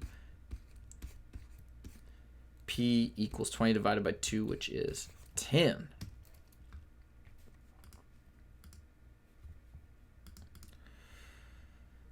All right, 7 of 20. So we know that this equals this. X is greater than 1. A plus B equals 2. What is the value of A minus B? Well, let's use this guy here. First of all, we have X. Let's use exponent rules, right? This can be really confusing. Just follow the rules that you know. You got the same variable over the same variable. This is division, which is really subtraction of exponents. So it's really x to the a squared minus b squared equals x to the 16. What does this tell us? A squared minus b squared equals 16. Now again, if you're not sure what to do here, like I said, my tip, just factor. If you see something you can factor, just factor and see what that does for you. Well, I see this. I don't necessarily know that I need to factor, but I'm just going to factor. And this is a difference of squares. So this is a minus b times a plus b, right? You got to remember how to take a difference of squares. It's this square root minus this square root times this square root plus this square root. 16. That doesn't totally help, except for the fact that we know that a plus b equals 2. So we can replace this with 2. A minus b equals 16, which divide both sides by 2. We get a minus b equals 8, and that's what we were trying to solve. The measure a in degrees of an exterior angle of a regular polygon is related to the number of sides n of the polygon in the formula above. If the measure of an exterior angle of a regular polygon is greater than 50, what is the greatest number of sides it can have? So let's just pretend it's 50. N equals 360. Okay, and we're going to divide both sides by 50. N equals, and this is, I was about to go to the calculator. This is no calculator, I forgot. So it's 36 divided by 5, which is 7, 1, and we bring down a 0, and it's 7.2. Okay, but it can't, it's got to be an actual number. The question is it 7 or is it 8? In this case, what is the greatest number of sides it can have? It can't be 8, right? It can be 7. So the angles are greater than 50. It can never have 8 because, and I can just show you this really quickly. If the number of sides equals 8 according to this formula, 360, if we divided both sides by 8, the angle would be 45. 8 times 45, right? And that's less than 50. 7 times a equals 360.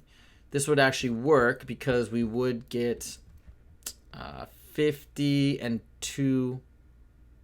No, sorry. We get 51 something, whatever it is, 51 and 3/7 or something. So that would be if we have 7 sides. So 7 sides is cool. We're gonna go with that. The graph of line xy plane has slope 2 and contains slope. I'm just gonna put it in slope-intercept form and contains a point 1/8. The graph of the second line passes through those 2 points and intersects If the two lines intersect at AB, was the value of A plus B? Okay, I'm going to find both of these equations. So y equals 2x plus b, and I'm going to solve for b by plugging in this coordinate. We don't even need anything else. So when y equals 8, x equals 1. So 8 equals 2 times 1, which is 2 plus b. B equals 6. So my first equation is y equals 2x plus 6. My second equation is 1, 2, 2, 1. We subtract out. 1 minus 2 is negative 1. 2 minus 1 is positive 1 equals negative 1. That's the slope that I just solved for. So now I know that for the second equation, y equals negative x plus b. I'm going to take one of these coordinates. How about 1, 2? Or x equals 1, y equals 2, and we'll solve for b. 2 equals negative 1 plus b plus 1 plus 1. Oh, sorry, that doesn't cross off. This crosses off. B equals 3. So the second equation is y equals negative x plus 3. And where do these values intersect? Well, let's use substitution. Let's replace y with this. Negative x plus 3. Add x, we get 3x, subtract 6, we get negative 3, x equals negative 1. And then if we plug negative 1 back in here, let's do it in this one.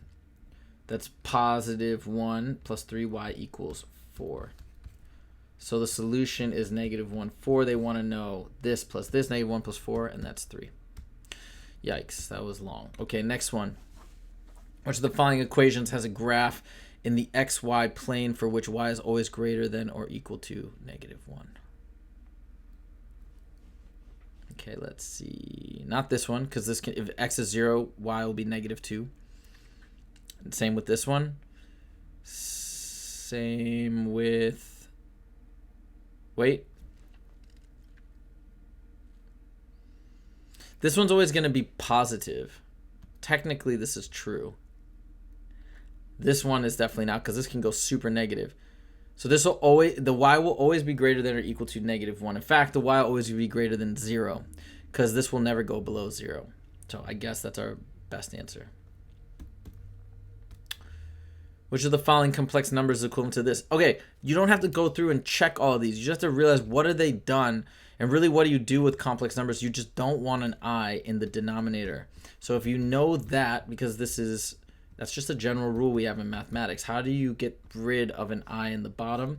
You multiply the top and bottom by the complex conjugate. Complex conjugate of this is 8 minus 2i. It's the same a term minus the imaginary part. And I'll show you why this works really nicely. Right? This all multiplies. So we get 64, whoops. 64 minus 16i plus 16i. Minus 4i squared. These cancel out, which the I is gone. You'd say, well, we got an I here, but I is just square root of negative 1. I squared is just negative 1. So it's 64 minus, 4 times negative 1, which is really just positive 4. So it's 64 plus 4, which is 68, which means we have 68 on the denominator. On top, we've got this. We've got 3 minus 8, which is 24. 3 minus negative 2i, which is minus 6i. Minus 5i times 8 is minus 40i. And then negative 5i times negative 2i is positive 10i squared. These combine to be 24 minus 46i. And then 10i squared is negative 10. 24 and negative 10 become 14 minus 46i over 68. And then they've clearly broken this up into two fractions. So it becomes 14 over 68 minus 46i over 68. These are both divisible by 2, so it's 7 over 34 minus divisible by 2, 23i over 34. I think that's right. Which is this guy. This guy. All right, sweet. 7... I think that's right. I don't know. Getting tired. Okay. R equals F over N plus F. A website uses the formula to calculate sales rating R based on the number of favorable reviews. Again, this is all nonsense because really all it's asking here, this is a case where, which says which of the following expresses the number in terms of other variables, expresses the number of favorable reviews. But look, you don't even have to remember, all these are just isolating F. So the question is, which have isolated F correctly? Practice, practice, practice. That's how I have a sense for these questions now, because I practice so much. I can kind of see that. So first, to get F by itself, first I can't have this. I can't have F over F. You think this is the wrong move, but I'm actually going to multiply both sides by n plus F. I'll show you why this works in a second. We can't have one in the numerator and one in the denominator like this. That cancels out. F equals n plus F times R. Then I'm going to distribute, boom, boom. I have Rn plus Rf equals F. Now this is good because now I can subtract Rf, and I've got Rn equals F minus Rf. Now I can factor out an F, which is really nice. 1 minus R equals Rn. And then I can divide by this 1 minus R, divide by 1 minus R. And now I've got F isolated. So it's Rn over 1 minus R, like that. Okay, next question. What is the sum of all values of m that satisfy this? Well, let's factor. So we've got 2m squared minus 16m plus 8 equals 0. Divide everything by 2. We got m squared minus 8m plus 4 equals 0. The 2 is kind of absorbed into that 0, so it kind of goes away. And now we can factor. If we can factor. Maybe we can't. I don't know. We can't. I already tell. It's not factorable because there's nothing that multiplies to 4 and adds to negative 8. So we got to use the quadratic formula. So it's negative b plus or minus the square root of b squared minus 4ac over 2a. So negative b is 8 plus or minus square root of b squared, which is negative 8 squared, which is 64, minus 4 times a, which is 1, times c, which is 4, over 2. 8 plus or minus the square root of 4 times 4 is 16, so it's 64 minus 16 over 2 equals 8 plus or minus 64 minus 16 is 54, is 4 square root of 48 over 2. And then this is 8 plus or minus, that's 3 times 16, right? So I can take the square root of 16, which is 4. The 3 stays trapped inside because we can't take the root of that, over 2. Then divide each of these pieces by 2. And so we get 4 plus or minus the square root of 2, square root 3. And says, what is the sum of all values? Well, my two values that satisfy this are 4 plus 2 square root 3 and 4 minus 2 square root 3. And they want to add these together. 4 plus 4 is 8. 2 square root 3 plus negative 2 square root 3 is 0 because they're opposites. So the sum is 8. Question 14. A radioactive substance decays at an annual rate of 13%. All right. So if the initial amount of the substance is 325, which of the following functions are the remaining amount of substance in grams in 2 years later? Okay, look. When we talk about radioactive decay, this is all you need to know.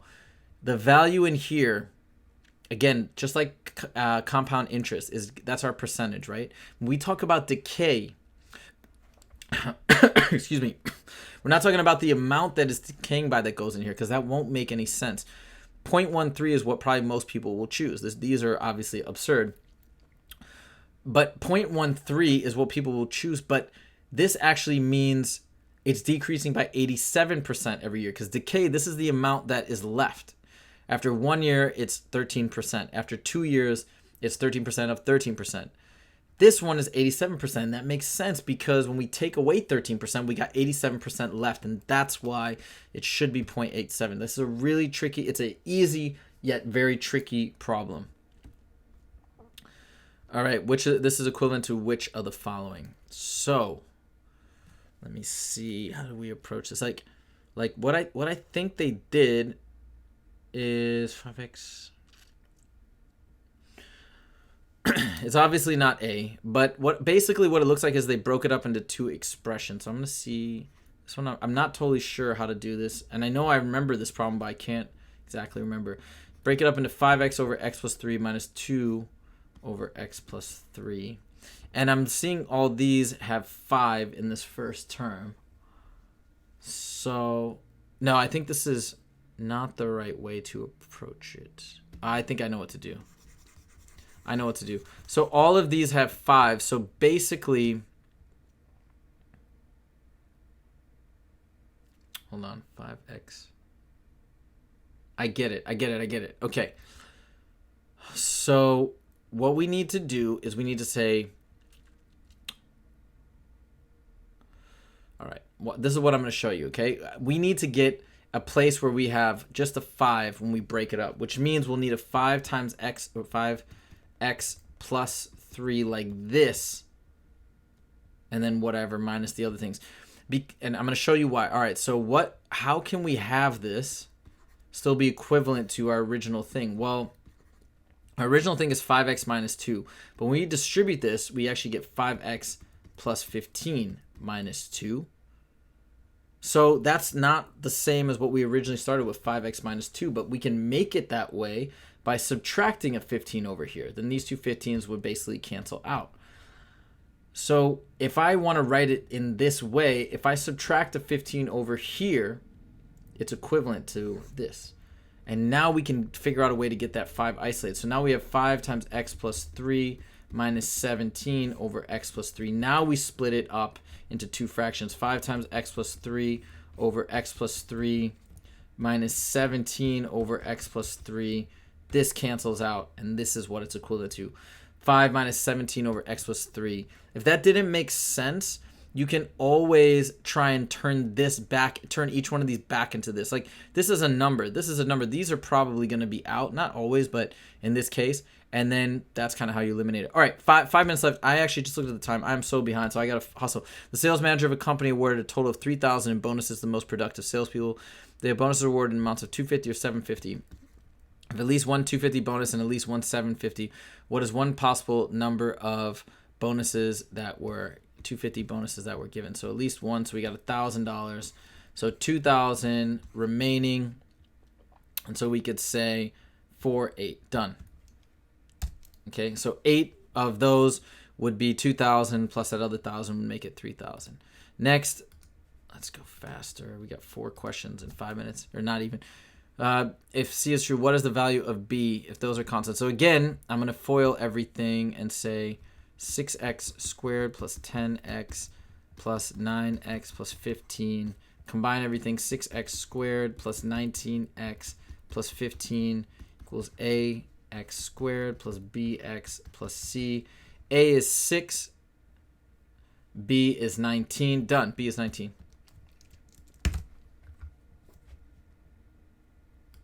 Question 18. AE is parallel to CD. That just means these are similar again. And segment AD intersects segment CE at B. Yeah, whatever. What is the length segment of CE? Okay, so I'm going to set up a ratio, which is this is equivalent to this. So this side here, which is unknown, x over 8, right? Because this angle equals this angle. Therefore, 10 is equivalent to 5. So x over 8 equals 5 over 10. You can already tell that if we cross multiply, it is going to be 4. But it's 10x equals 40, x equals 4. So this value here is 4. So then the length of CE is this whole value 4 plus 8, which is 12. All right, 2 questions left. In the xy plane to the left, O is the center of the circle, and the measure of AOB is pi over A. What is the value of A? Shoot, I can't remember how to do this one. It was pi over A, and then, hold on, sine of, let me see if I can remember how to do this. Pi over A. It's like sine of pi over A equals opposite over hypotenuse. No, that's not right. No, let's do tangent maybe. Oh, shoot, I can't remember this. So sine of A, square root of 3. It's sine of this, hold on, is 1 over, and what's that distance? It's, oh, I can't remember. I I can't remember how to do this. Tangent is 1 over square root 3, which is square root 3 over 3. It's like 4 or 2 or something. Okay, I'm just going to guess for now. Let's move on to the last problem. We'll come back to that. Yikes, that's some trigonometry that I don't remember. All right, ax plus by equals 12, blah, blah, blah. System equation A and B. Your system has infinitely many solutions. That means these two lines are equal. That means if I multiply the top one by 5, I get 5ax plus 5by equals 60. Therefore, 5a equals 2. 5b equals 8. Right? Do you see how I'm matching it up? Because they're just, you have to know infinitely many solutions equals that. What's the ratio of a over b? Therefore, a equals 2/5. B equals 8/5. A over b is 2/5 over 8/5, which is 40, 10, 10 over 40, which is 1/4. So this is 1/4. Okay, back to the question idea. Let's see if I can do this. All right, so we have pi over a. What is this? The measure is a over b. Is this a 30, 60? No, it's a 30, 60, 90 right triangle. That's what it is. 1 root 3. Therefore, it's 30 degrees. I got it. 180 is like pi 6. It's 6. Okay, this is a special right triangle, and that's what it's all about. This is, I think it's 6. I think this is supposed to be 30 degrees, and pi over 6 is 30 degrees. Let's see if this is right. All right, 5 seconds left. 1 second. All right. So let's finish. Let's review. No! I got one wrong. All right, let's see. Question 4, question 5, question 6, question 7, 8, 9, 10, 14. Was it that? Oh, I got what? Oh, darn it. I did this too fast. Oh, because I forgot the original bonus. I was thinking, because remember when I calculated 8, it should have been 9. So what I said was, okay, we've got 1 at 250, 1 at 750, and then there's 8 at 250 after that, which equated to 2,000. But I forgot to add that 8 back to the original 1, so it should have been 9, not 8. All right. Well, hey, but it looks like I got that last question right. Or the second to last, this really tricky one, so that's cool. Bummer. All right. There you go. Silly mistakes. They happen to the best of us. Okay, let's keep going here. Okay. All right. Take a break for a second. Let's see if we got any questions in that last bit.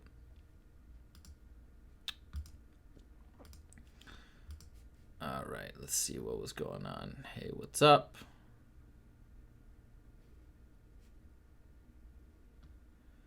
All right.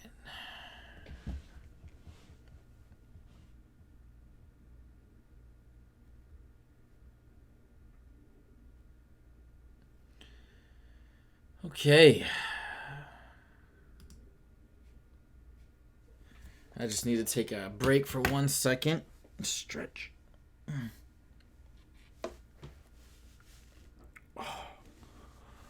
Let's see how we do.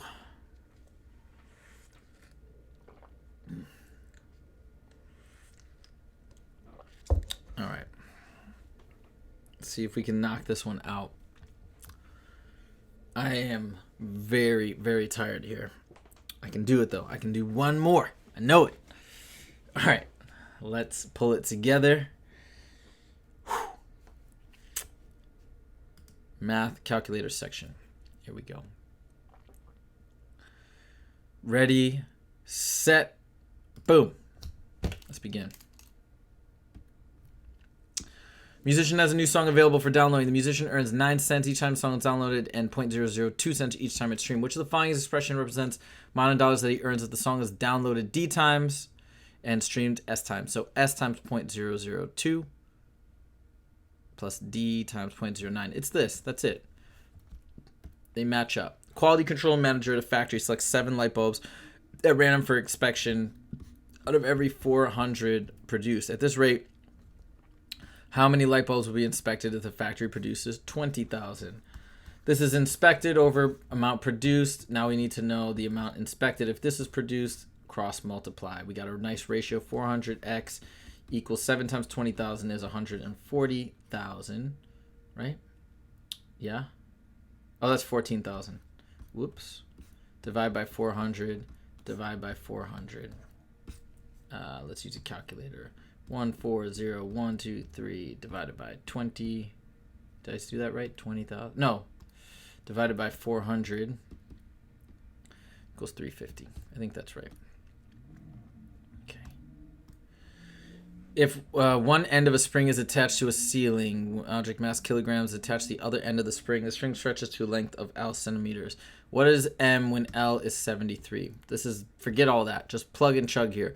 What is M when L is 73? Minus 24, minus 24. And that is 69, 59, 49 equals 3.5 M. I don't need a calculator for this. This is just like dividing it by 7. 49 divided by 7 is 7. Divided by 3.5 is double that, which is 14. But use a calculator if you have any doubt. Oh, shoot. There was a second question there. All right. Oh, no, there wasn't. Okay, the amount of money a performer earns is directly proportional to the number of people attending the performance. The performer earns, so money, directly proportional means money earned equals K times people attending. Performer earns $120 when 8 people attend. Therefore, I assume we have to calculate how much they make per person, and that is 15. K equals 15, so they make $15. How much money will the performer earn when 20 people attend a performance? Well, it's M equals 15 times 20, which is $300. And then the performer uses 43% of the money earned to pay the costs involved in putting on each performance. The rest of the money earned is profit. What is the profit the performer makes at a performance where 8 people attend? So again, 8 people attend, and he makes $120. And the profit is 57% of that, right? Difference between 143. So 57 times 120 equals 68.40. And that's it. All right, here we go. When 4 times the number x is added to 12, the result is 8. What number results when 2 times x is added to 7? Minus 12. We've got 4x equals negative 4. And then x equals negative 1. So what number results when 2 times negative 1 is added to 7? That's negative 2 plus 7, which equals 5. Okay, y equals x squared minus 6. Okay, equation above represents a parabola. Which of the following is equivalent forms of the equation displays x-intercepts of the parabola as coefficients or constants? That just means we're factoring. That's it. And then the numbers within the parentheses are indeed the x-intercepts. So to factor this guy, right? Remember I told you, if it all fails, just factor. So it's 2 and 4 minus minus, because negative 2 times negative 4, positive 8. Negative 2 plus negative 4, negative 6. So we factor correctly. And this is what it should look like. Y equals x minus 2 times x minus 4. The y-intercepts, therefore, are 2 and 4. That's it. Video game. Each player starts the game with K points and loses 2 points each time a task is not completed. If a player who gains no additional 2 points per task, that's not. If a player who gains no additional points and fails to complete 100 tasks has a score of 200 points. What is the value of K? You see how I translated right there into an equation. K minus 200 equals 200, which means that K equals 400.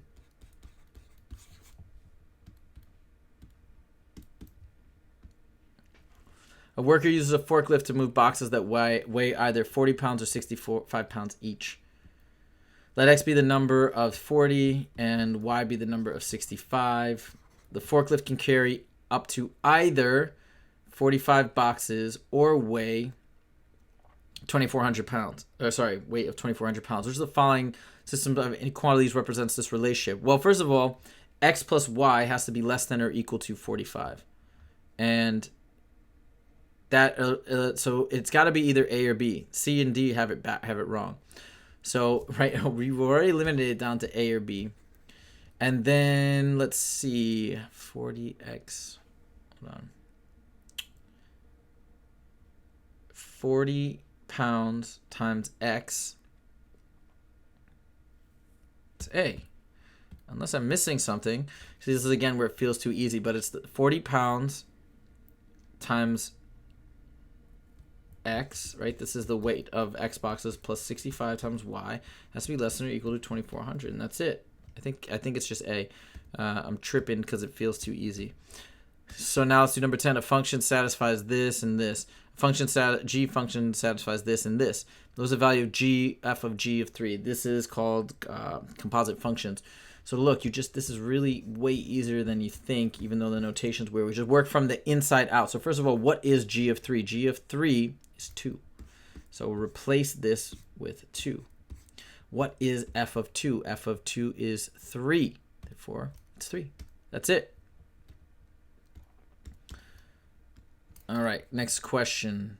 The number of hours Tony plans to read the novel per day, parts of the novel, whatever. Okay, Tony is planning to read a novel. The table to the left shows the information about the novel, Tony's reading speed, and the amount of time he plans to spend reading each novel. If Tony reads at the rates given in the table, which of the following is close to the number of days it would take Tony to read the entire novel? Okay, so he's reading 3 hours per day. He reads...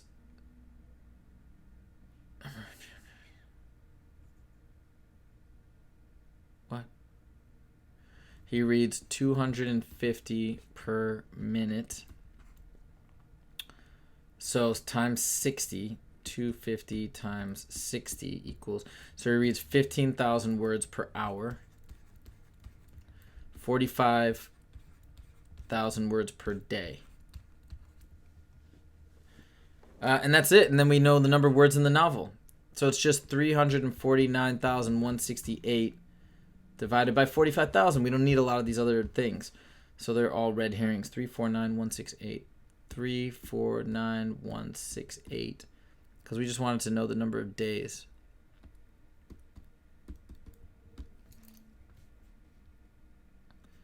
So it's 8 days.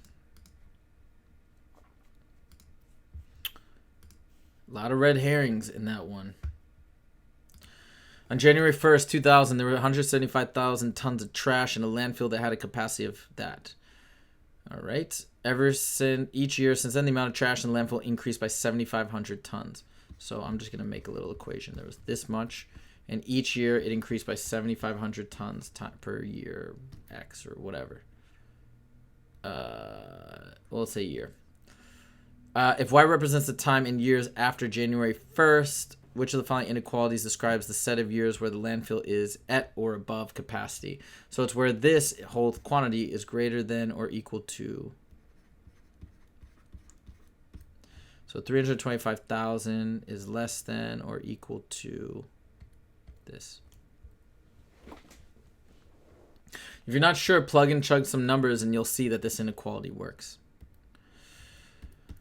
Question 13. A researcher conducted a survey to determine whether people of a certain town prefer watching sports or television attending a sporting event. The researcher asked 117 people who visit a local restaurant on a Saturday, and 7 people refused to respond. Which of the following factors makes it least likely that a reliable conclusion can be drawn about the sports watching preferences? Okay. Where the survey was given. Because if this is at a restaurant on a Saturday, there's a good chance that these are all people who have already chosen to come to a restaurant and watch this. All right, sample size, who knows? It might be a fine sample size. The people who refused, whatever. And so I'm going to say where the survey was given. Because that could have a bias for people who like to watch it on TV versus watch it live. Miles traveled by air passengers in country X. Miles traveled, year. According to the line of best fit, Which of the following best approximates the year in which the number of miles traveled in country X was estimated to be 550 billion? Here's 5 in billion. 2000 and this is 2005, so maybe 2003. Yeah, I think it's 2003. Right? 550. Yeah. Okay, cool. Next. It's very important, by the way, on the line of best fit, not to be confused by these dots. These are the actual data points. They're not asking about that. They said based on the line of best fit. So only follow this line of best fit right there. And that's what it gets you, about 2003. The distance traveled by Earth in one orbit around the sun is that. Earth makes one complete orbit in 1 year. The following, which is the closest to the average speed of Earth in miles per hour as it orbits the sun? What? This is like a huge calculation. This many miles per hour. So this is miles per year. Yowzers. Okay, so miles in 1 year. 1 year is equivalent to 365 days. And then we do 1 day is equivalent to 24 hours. Days cross off, years cross off, and then we're left with hours. So it's 580 million divided by this times that. So 580, 5, 8, 1, 2, 3 divided by 365 times 24 equals 66,000 about. All right, cool. That's actually crazy. I did not know that. So now we have this. The table above summarizes the results of 200 law school graduates who took the bar exam. If one of the surveyed graduates who passed the bar exam is chosen at random for an interview, what is the probability that the one person chosen did not take the review course? Okay. If one of the surveyed graduates who passed the bar, so it's out of these guys, 25 passed.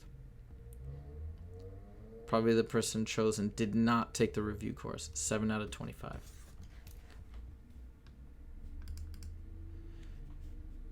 Okay, cool. Next, the atomic weight of an unknown element in atomic mass units is approximately, atomic weight is, I'm setting up equation right off the bat, is approximately 20% less than that of calcium, which means 80% of calcium. The atomic weight of calcium is 40. Should find best approximates the atomic weight of the unknown element. 0.8 times 40 is 32. I don't need a calculator for that. Then a survey was taken of the value of homes in the country, and it was found that the mean home value was 165,000, and the median home value was 125,000. Okay. The following situations could explain the difference between the mean and the median. So if the first of all, I'll tell you what's going on. If we have such a high mean and we have a lower median, that usually means big outliers have skewed the mean, because the means are much more susceptible to skews by outliers than the median. So there are a few homes that are valued much more than the rest, and that's it. That's it. The mean is the one that's getting skewed, not the median. A sociologist chose 300 students at random from each of the 2 schools and asked each student how many siblings he or she has. The results are shown. So a total of 2,400 students at Lincoln and that many at Washington. Okay. What is the median number of siblings for all the students surveyed? So let's see. 300 students at random. So 600 total. So 0, 1, 2, 3, 4. So 0 is 260. Then it's 190. Then it's 90. 40 total and 20 total. I'm doing this because I'm trying to figure out where the middle value is. The middle value is going to be right where the 300 point is, and that's going to be right in here. So the median value number of siblings is 1. right? If we rank everything from least to greatest, that's the middle value.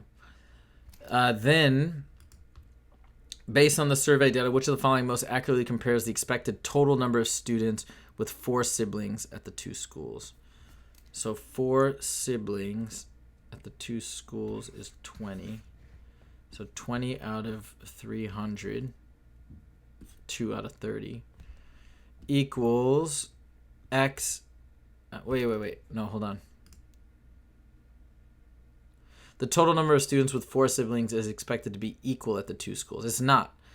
Because Lincoln and Washington, while it's equal, Lincoln has way more students. So it's like, here, instead of each school has 10 out of 300. Or 1 out of 30. So 1 out of 30 for Lincoln equals 2,400 X. This times 8. So this is 80 here for Lincoln. Right? If I were to cross multiply, basically I'd get 80.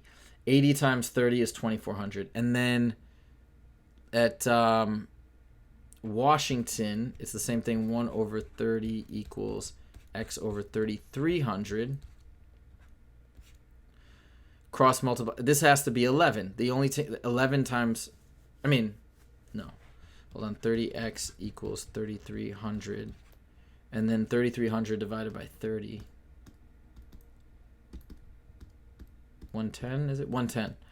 W equals 110. So the total number of students with 4 siblings at Washington is expected to be 30 more than at Lincoln. Yeah, that's it. A project manager estimates that a project will take X hours to complete. X is greater than 100. The goal is for the estimate to be within 10 hours of the time it will take to actually complete the project. If the manager meets the goal and it takes Y hours to complete the project, which of the following inequalities represents the relationship between the estimated time and the actual completion time? Okay, so this is the estimate. Be within. So it's basically Y minus X is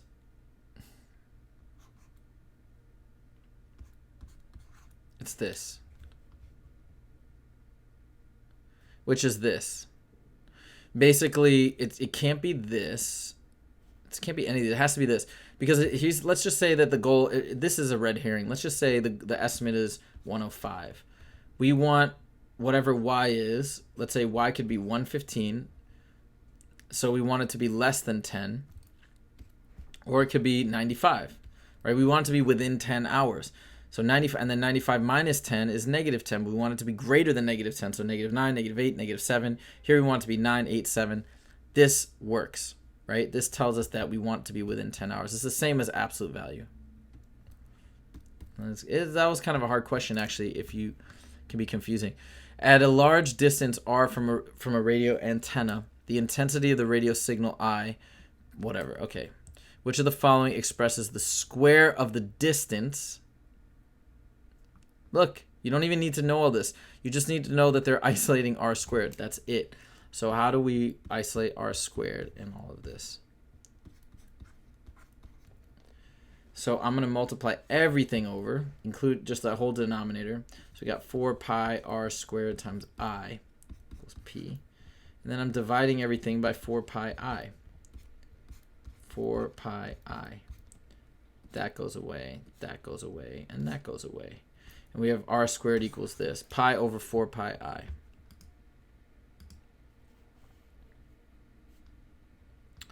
For the same signal emitted by a radio antenna, observer A measures its intensity to be 16 times the intensity measured by observer B. The distance, okay, hold on. The distance of observer A, now we actually need to know what each of these are. Oh, R is distance. Okay. Intensity is I, power as P. Okay. Measures the intensity to be 16 times measured by B. The distance of observer A from the radio antenna, the distance is R, is what fraction of the distance of observer be? It's 1/4. It's 1/4 because the fact that the distance is squared, that will account for the 16 difference. Like, I'll give you an example. If we have a distance of 1 and the other guy's a distance of 4, this one will be 1 squared, which is 1. This one will be 4 squared, which is 4. So this will change the intensity by a factor of 16. It'll be 1 to 16. If we had this one be 2 and this one would be 8, 2 squared is 4. 8 squared is 64. 4 times 16 is 64. It's again a factor of 16. So I think this is right. I'm kind of doing it a little quickly, but all right, the equation, what is the radius of the circle? This is, again, the circle equation. So I told you need to know this. How do we get this into standard form? Well, first let's group the x's and let's group the y's. Now we need to complete the square in each. X squared plus 4x plus half of this squared, which is 4.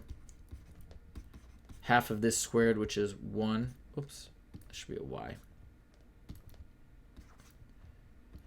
Equals, well, we've now added a 4 and added a 1, so we have to do the same to the other side. Add a 4, add a 1. These ones cancel out, so it equals 4. So now it's x squared plus 4x plus 4. I'm not going to rewrite it. Now we got to factor this. So this factors into x plus 2 squared. And if we've done it right, it should be a perfect square. Otherwise, we've made a mistake. Plus, this is y minus 1 squared. If we factor this, this becomes y minus 1 times y minus 1, which is this, equals 4. The radius is not 4, though, because this is r squared. Therefore, the radius is 2. The graph of the linear function f as intercepts a0 and 0b in the xy plane. Okay, that's the x-intercept. That's the y-intercept. If a plus b equals 0, a does not equal b, which of the following is true about the slope of the graph? Okay. So let's see. So that means it could be like 2, 0, and 0, negative 2. I'm just picking values. I actually don't know. Oh, and then we can calculate slope based on these 2 points. Negative 2 minus 0 is negative 2. Over 0 minus 2 is negative 2. The slope is positive. I think I did that right. You can choose values and figure it out like that. And it's just essentially they're opposites of each other. So that's it. Because I bet you it would work if I did negative 2, 0, and this one would be 0, 2. It's the same thing. 0 minus 2 is negative 2. Negative 2 minus 0 is negative 2. It's still a slope of 1. It's still a positive slope.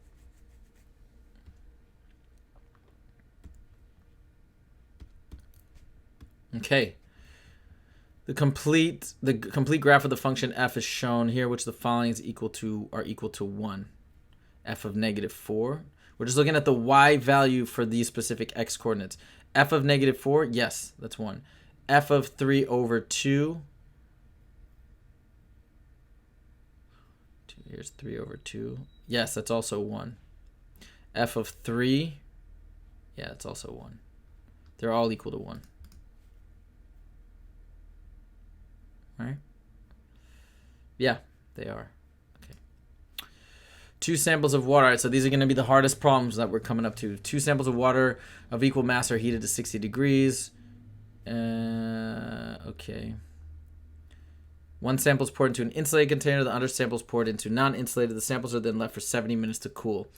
The graph to the left shows the temperature of each sample at 10-minute intervals, which the following statements correctly compares the average rates at which the temperature of the 2 samples change.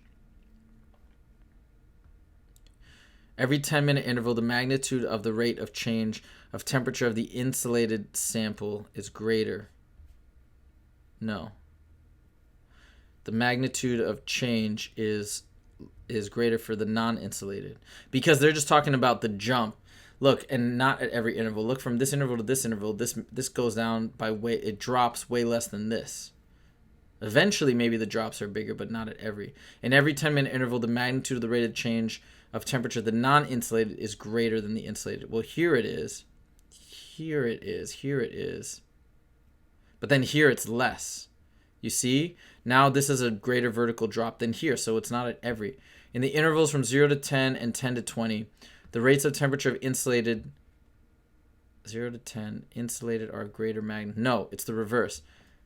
The rates of the temperature of the non-insulated sample are greater. Yes. Boom, boom. And then whereas from 40 to 50, 50 to 60, rates of change of temperature of the insulated sample are greater. It's D. Ugh. That's such a brutal question because it's just so dense. In the XY plane to the left, ABCD is a square and point E is the center of the square. The coordinates of points C and E are 7, 2, 1, 0. Okay. Which of the following is an equation of the line that passes through B and D? Okay. I really need to draw this out because I'm kind of lost. Oh, wait. No, I don't need to draw it out. I got it. This is negative 1, 6. We got two coordinates here. So B and D, we want this line, and I got those two coordinates. So the first one is negative 1, 6. The second is 3, negative 6. And the slope, we subtract down. The y's first, 6 minus negative 6 is 12. Negative 1 minus 3 is negative 4. Therefore, the slope is negative 3. So now we know it's y equals negative 3x plus b. We need to find the y-intercept. So I'm just going to plug in this value and this value here to solve for b. Negative 6 equals 3 times negative 3, which is negative 9, plus b. Add 9, add 9. b equals 3. Y equals negative 3x plus 3. And that's it, negative 3x. It's this guy. They just factored. So you distribute that, it becomes negative 3x, negative 3 times negative 1, positive 3. Y equals 3, y equals ax squared plus b. In the system of equations above, a and b are constants. For which of the following values of a and b does the system of equations have exactly two real solutions? Okay, let's see. So what's basically happening is I can graph this out and get an idea. I'm not totally sure yet. So y equals 3. Let's just say here's 3. Y equals 3 is a horizontal line, right?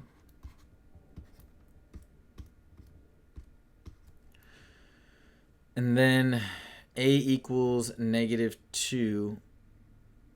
Okay, I can kind of do it.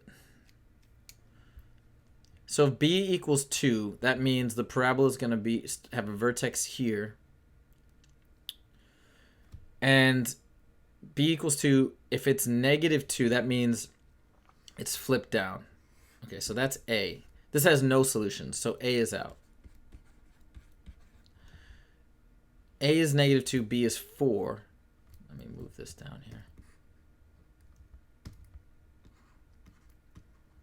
And it's negative. This will have two solutions. So B is our answer. Let me just show you C and D. C would be B is 4, so it's still, again, here, but it's positive. So it's just a regular parabola going up. That's no solutions. And then B at 3 would be here. It's positive, it's going up, but that would be exactly one solution. So it's that guy. Oh, yes, one question left, and then we're on to the free response. Figure above shows a regular hexagon with sides of length A and a square with sides of length A. Cool. If the area of the hexagon is this, what is the area in square inches of the square? All right. I don't know the formula for the area of a hexagon, but you don't probably need it, and I'll show you why, because I'm just going to use common sense here. Okay, so there's my diagram. Okay, all these are A. Now, for a hexagon, let's see here, hold on. Let me think about this for a second. I know how to do this. Oh, yeah, that's right. A hexagon, it's a bunch of triangles. It's a bunch of equilateral triangles.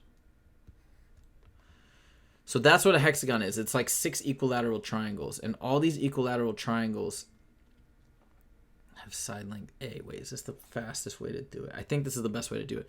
So these are A. And then to calculate the area of this hexagon, we need to just calculate the area of all these triangles. So basically the area of one triangle, because they're all the same. So the area of this one triangle, base times height, right? And these are all equilateral triangles, so these are all 60, 60. And this triangle up here, I'll bring it down here. I've just created a 30, 60 right triangle because I've cut that angle exactly in half. So this part here is 30. And I know that this then is half of that. So this is a over 2. This side here is a, and we need to find this height. But since it's a 30, 60, 90 right triangle, this is the smallest side. I know that this side here is a root 3 over 2 because it's just this side times the square root of 3. The area, therefore, of this little triangle here is a root 3 over 2 times a root 2, and then again times 1/2 of that. But we don't want half because we want this full triangle anyway, so I'm going to get rid of that last 1/2. This is now the area for one of these triangles. Okay? So one of these triangles is a squared square root 3 over 4. And 6 of these, 6 times this whole thing, is the area of that entire hexagon, which is 384 square root 3. Now we can start to solve for a. So I can, first of all, these square root 3's go away. I can divide both sides by square root 3. Then I have 6a squared over 4 equals 384. Multiply both sides by 4. 6a squared equals 384 times 4, which is 1536. Divide by 6, divide by 6. 1536. Oops, 1536 divided by 6 equals 256. A squared equals 256. And the square root of that is just 16. Therefore, a equals 16. So this square is just 16 times 16, which is 256. Wow, that was brutal. Okay, 23 minutes to do these last 8 problems. I should be good. A coastal geologist estimates that a certain country's beaches are eroding at a rate of 1.5 feet per year. According to the estimate, how long will it take in years for the country's beaches to erode by 21 feet? If it were 3 feet per year, it would take 7 years. But it's 1.5 feet.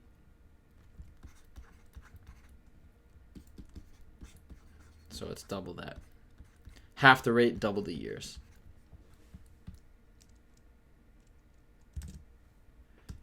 Okay. If h hours and 30 minutes is equal to, what is the value? So h hours, again, it equals 450 minutes. So h hours, the number of hours, we want to convert that to minutes. So remember, 1 hour is 60 minutes, 2 hours is 120. So it makes sense we do h times 60. Plus 30 equals 450. What is h? Equals h 60h. H equals 42 divided by 6 is 7.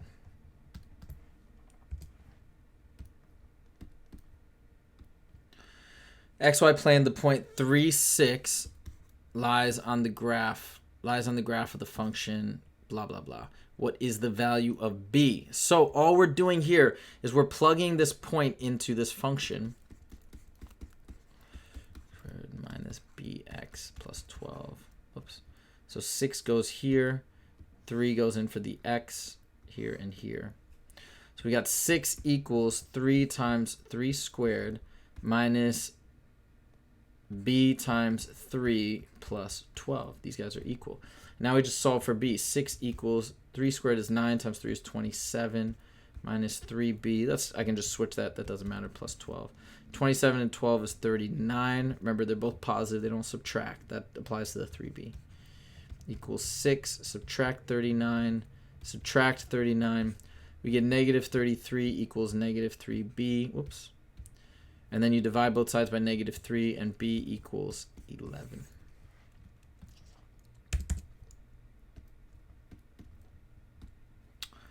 In one semester, Doug and Laura spent a combined 250 hours in the tutoring lab.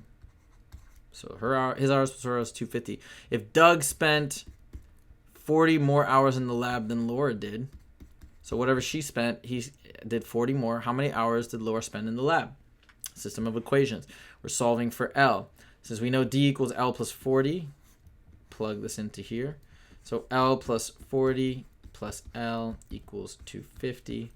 2L plus 40 equals 250. Minus 40 minus 40.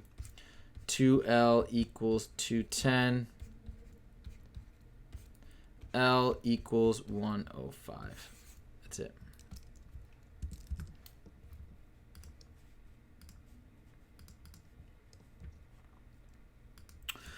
A equals 18T plus 15. Jade made an initial deposit into a savings account. Each week thereafter, she deposited a fixed amount into to the account.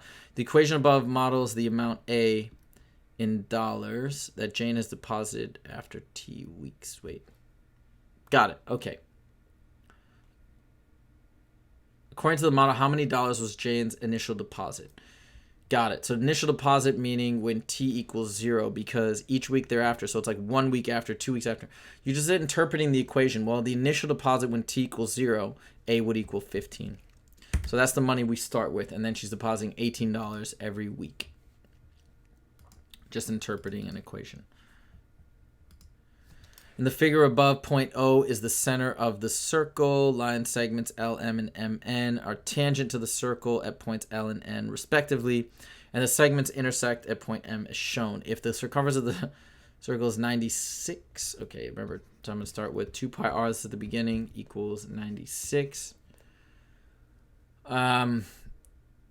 What is the length of LN, the minor arc LN, which is this guy right here? All right. Let's do a step-by-step here. I think there's a theorem that tells me what this angle is, and that's really all we need to know, but I'm going to see if I can figure this out. I can't remember the formula. I think it's 120. Oh, I know how to figure this out. Oops. All right, because this is 60 degrees, and because these are perpendicular, these are tangent, these are both perpendicular, so these are both 90. So 90 is 180 plus 60 is 240. Therefore, these 3 angles equal 240. Quadrilateral, all 4 angles equal 360. So 120 plus 240 is 360. Therefore, this angle has to be 120.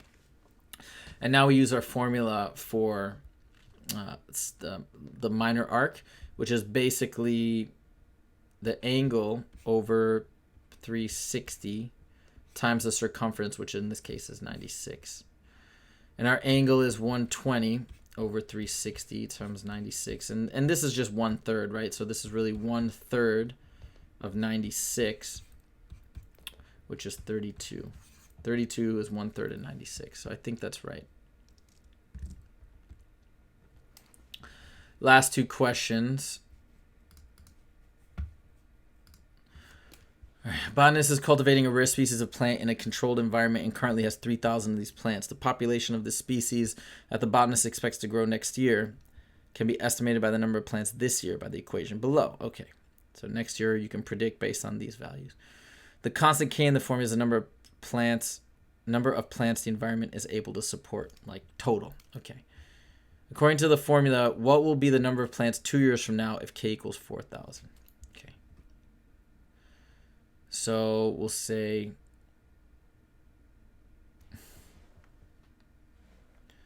so this year it has 3,000, right?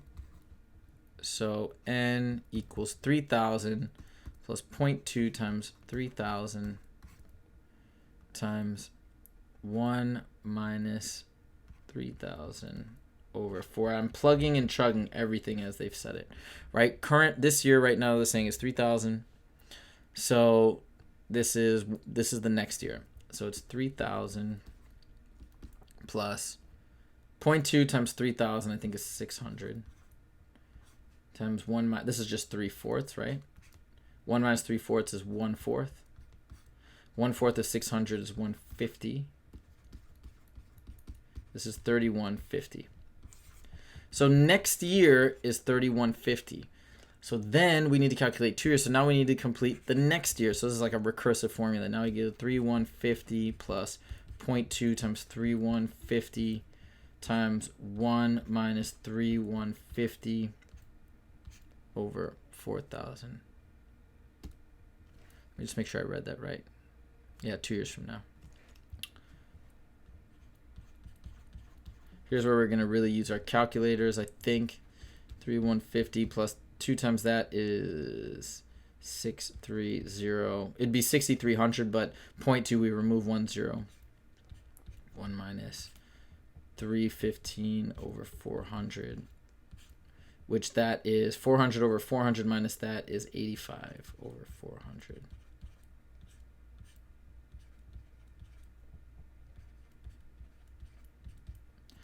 Okay, 630.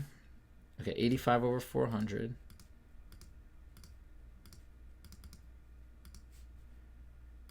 Equals that times 630.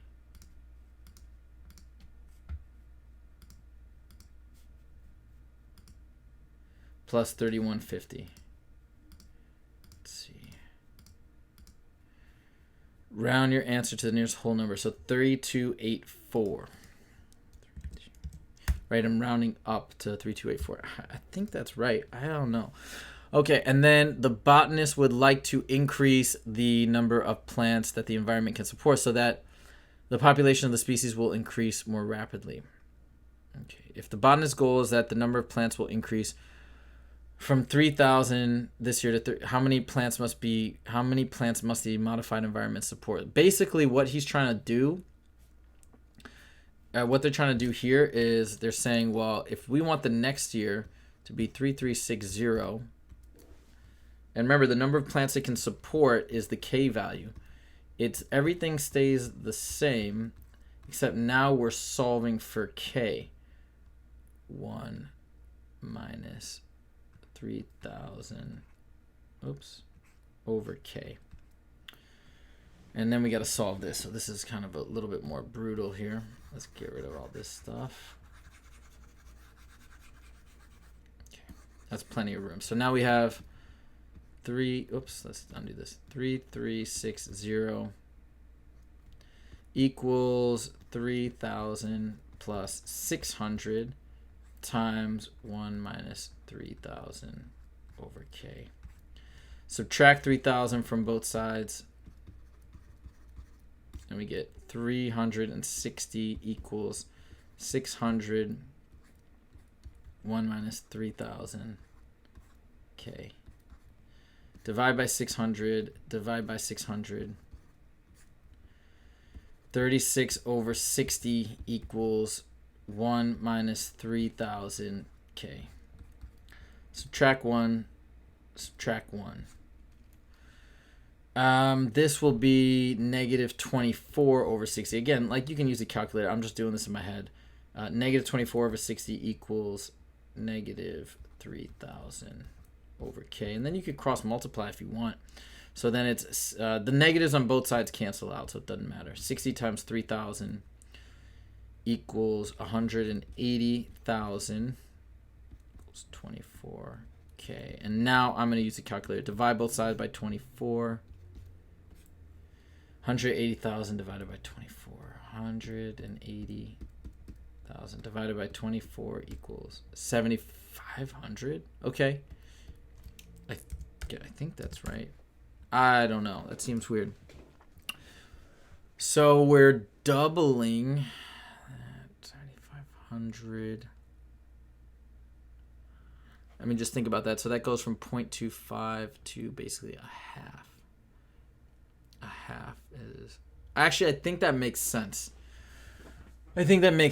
And I think we basically have answered everything. There's 11 minutes now. Look, if you're taking the actual SAT next week on March 10th, you finish early. By all means, go back, check your work, please.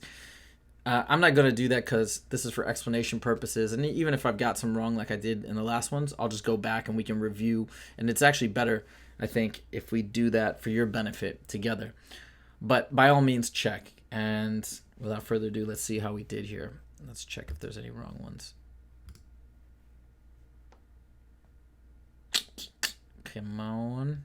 All right, let's see. Review. Yeah. All 38 correct. All right, sweet. So I was thinking about trying to do, well, I wanted to do 2 tests, and I did 2 tests. I was thinking about trying to do a third. I got to tell you, I'm beat. My voice is hurting for talking so much, and my brain is hurting.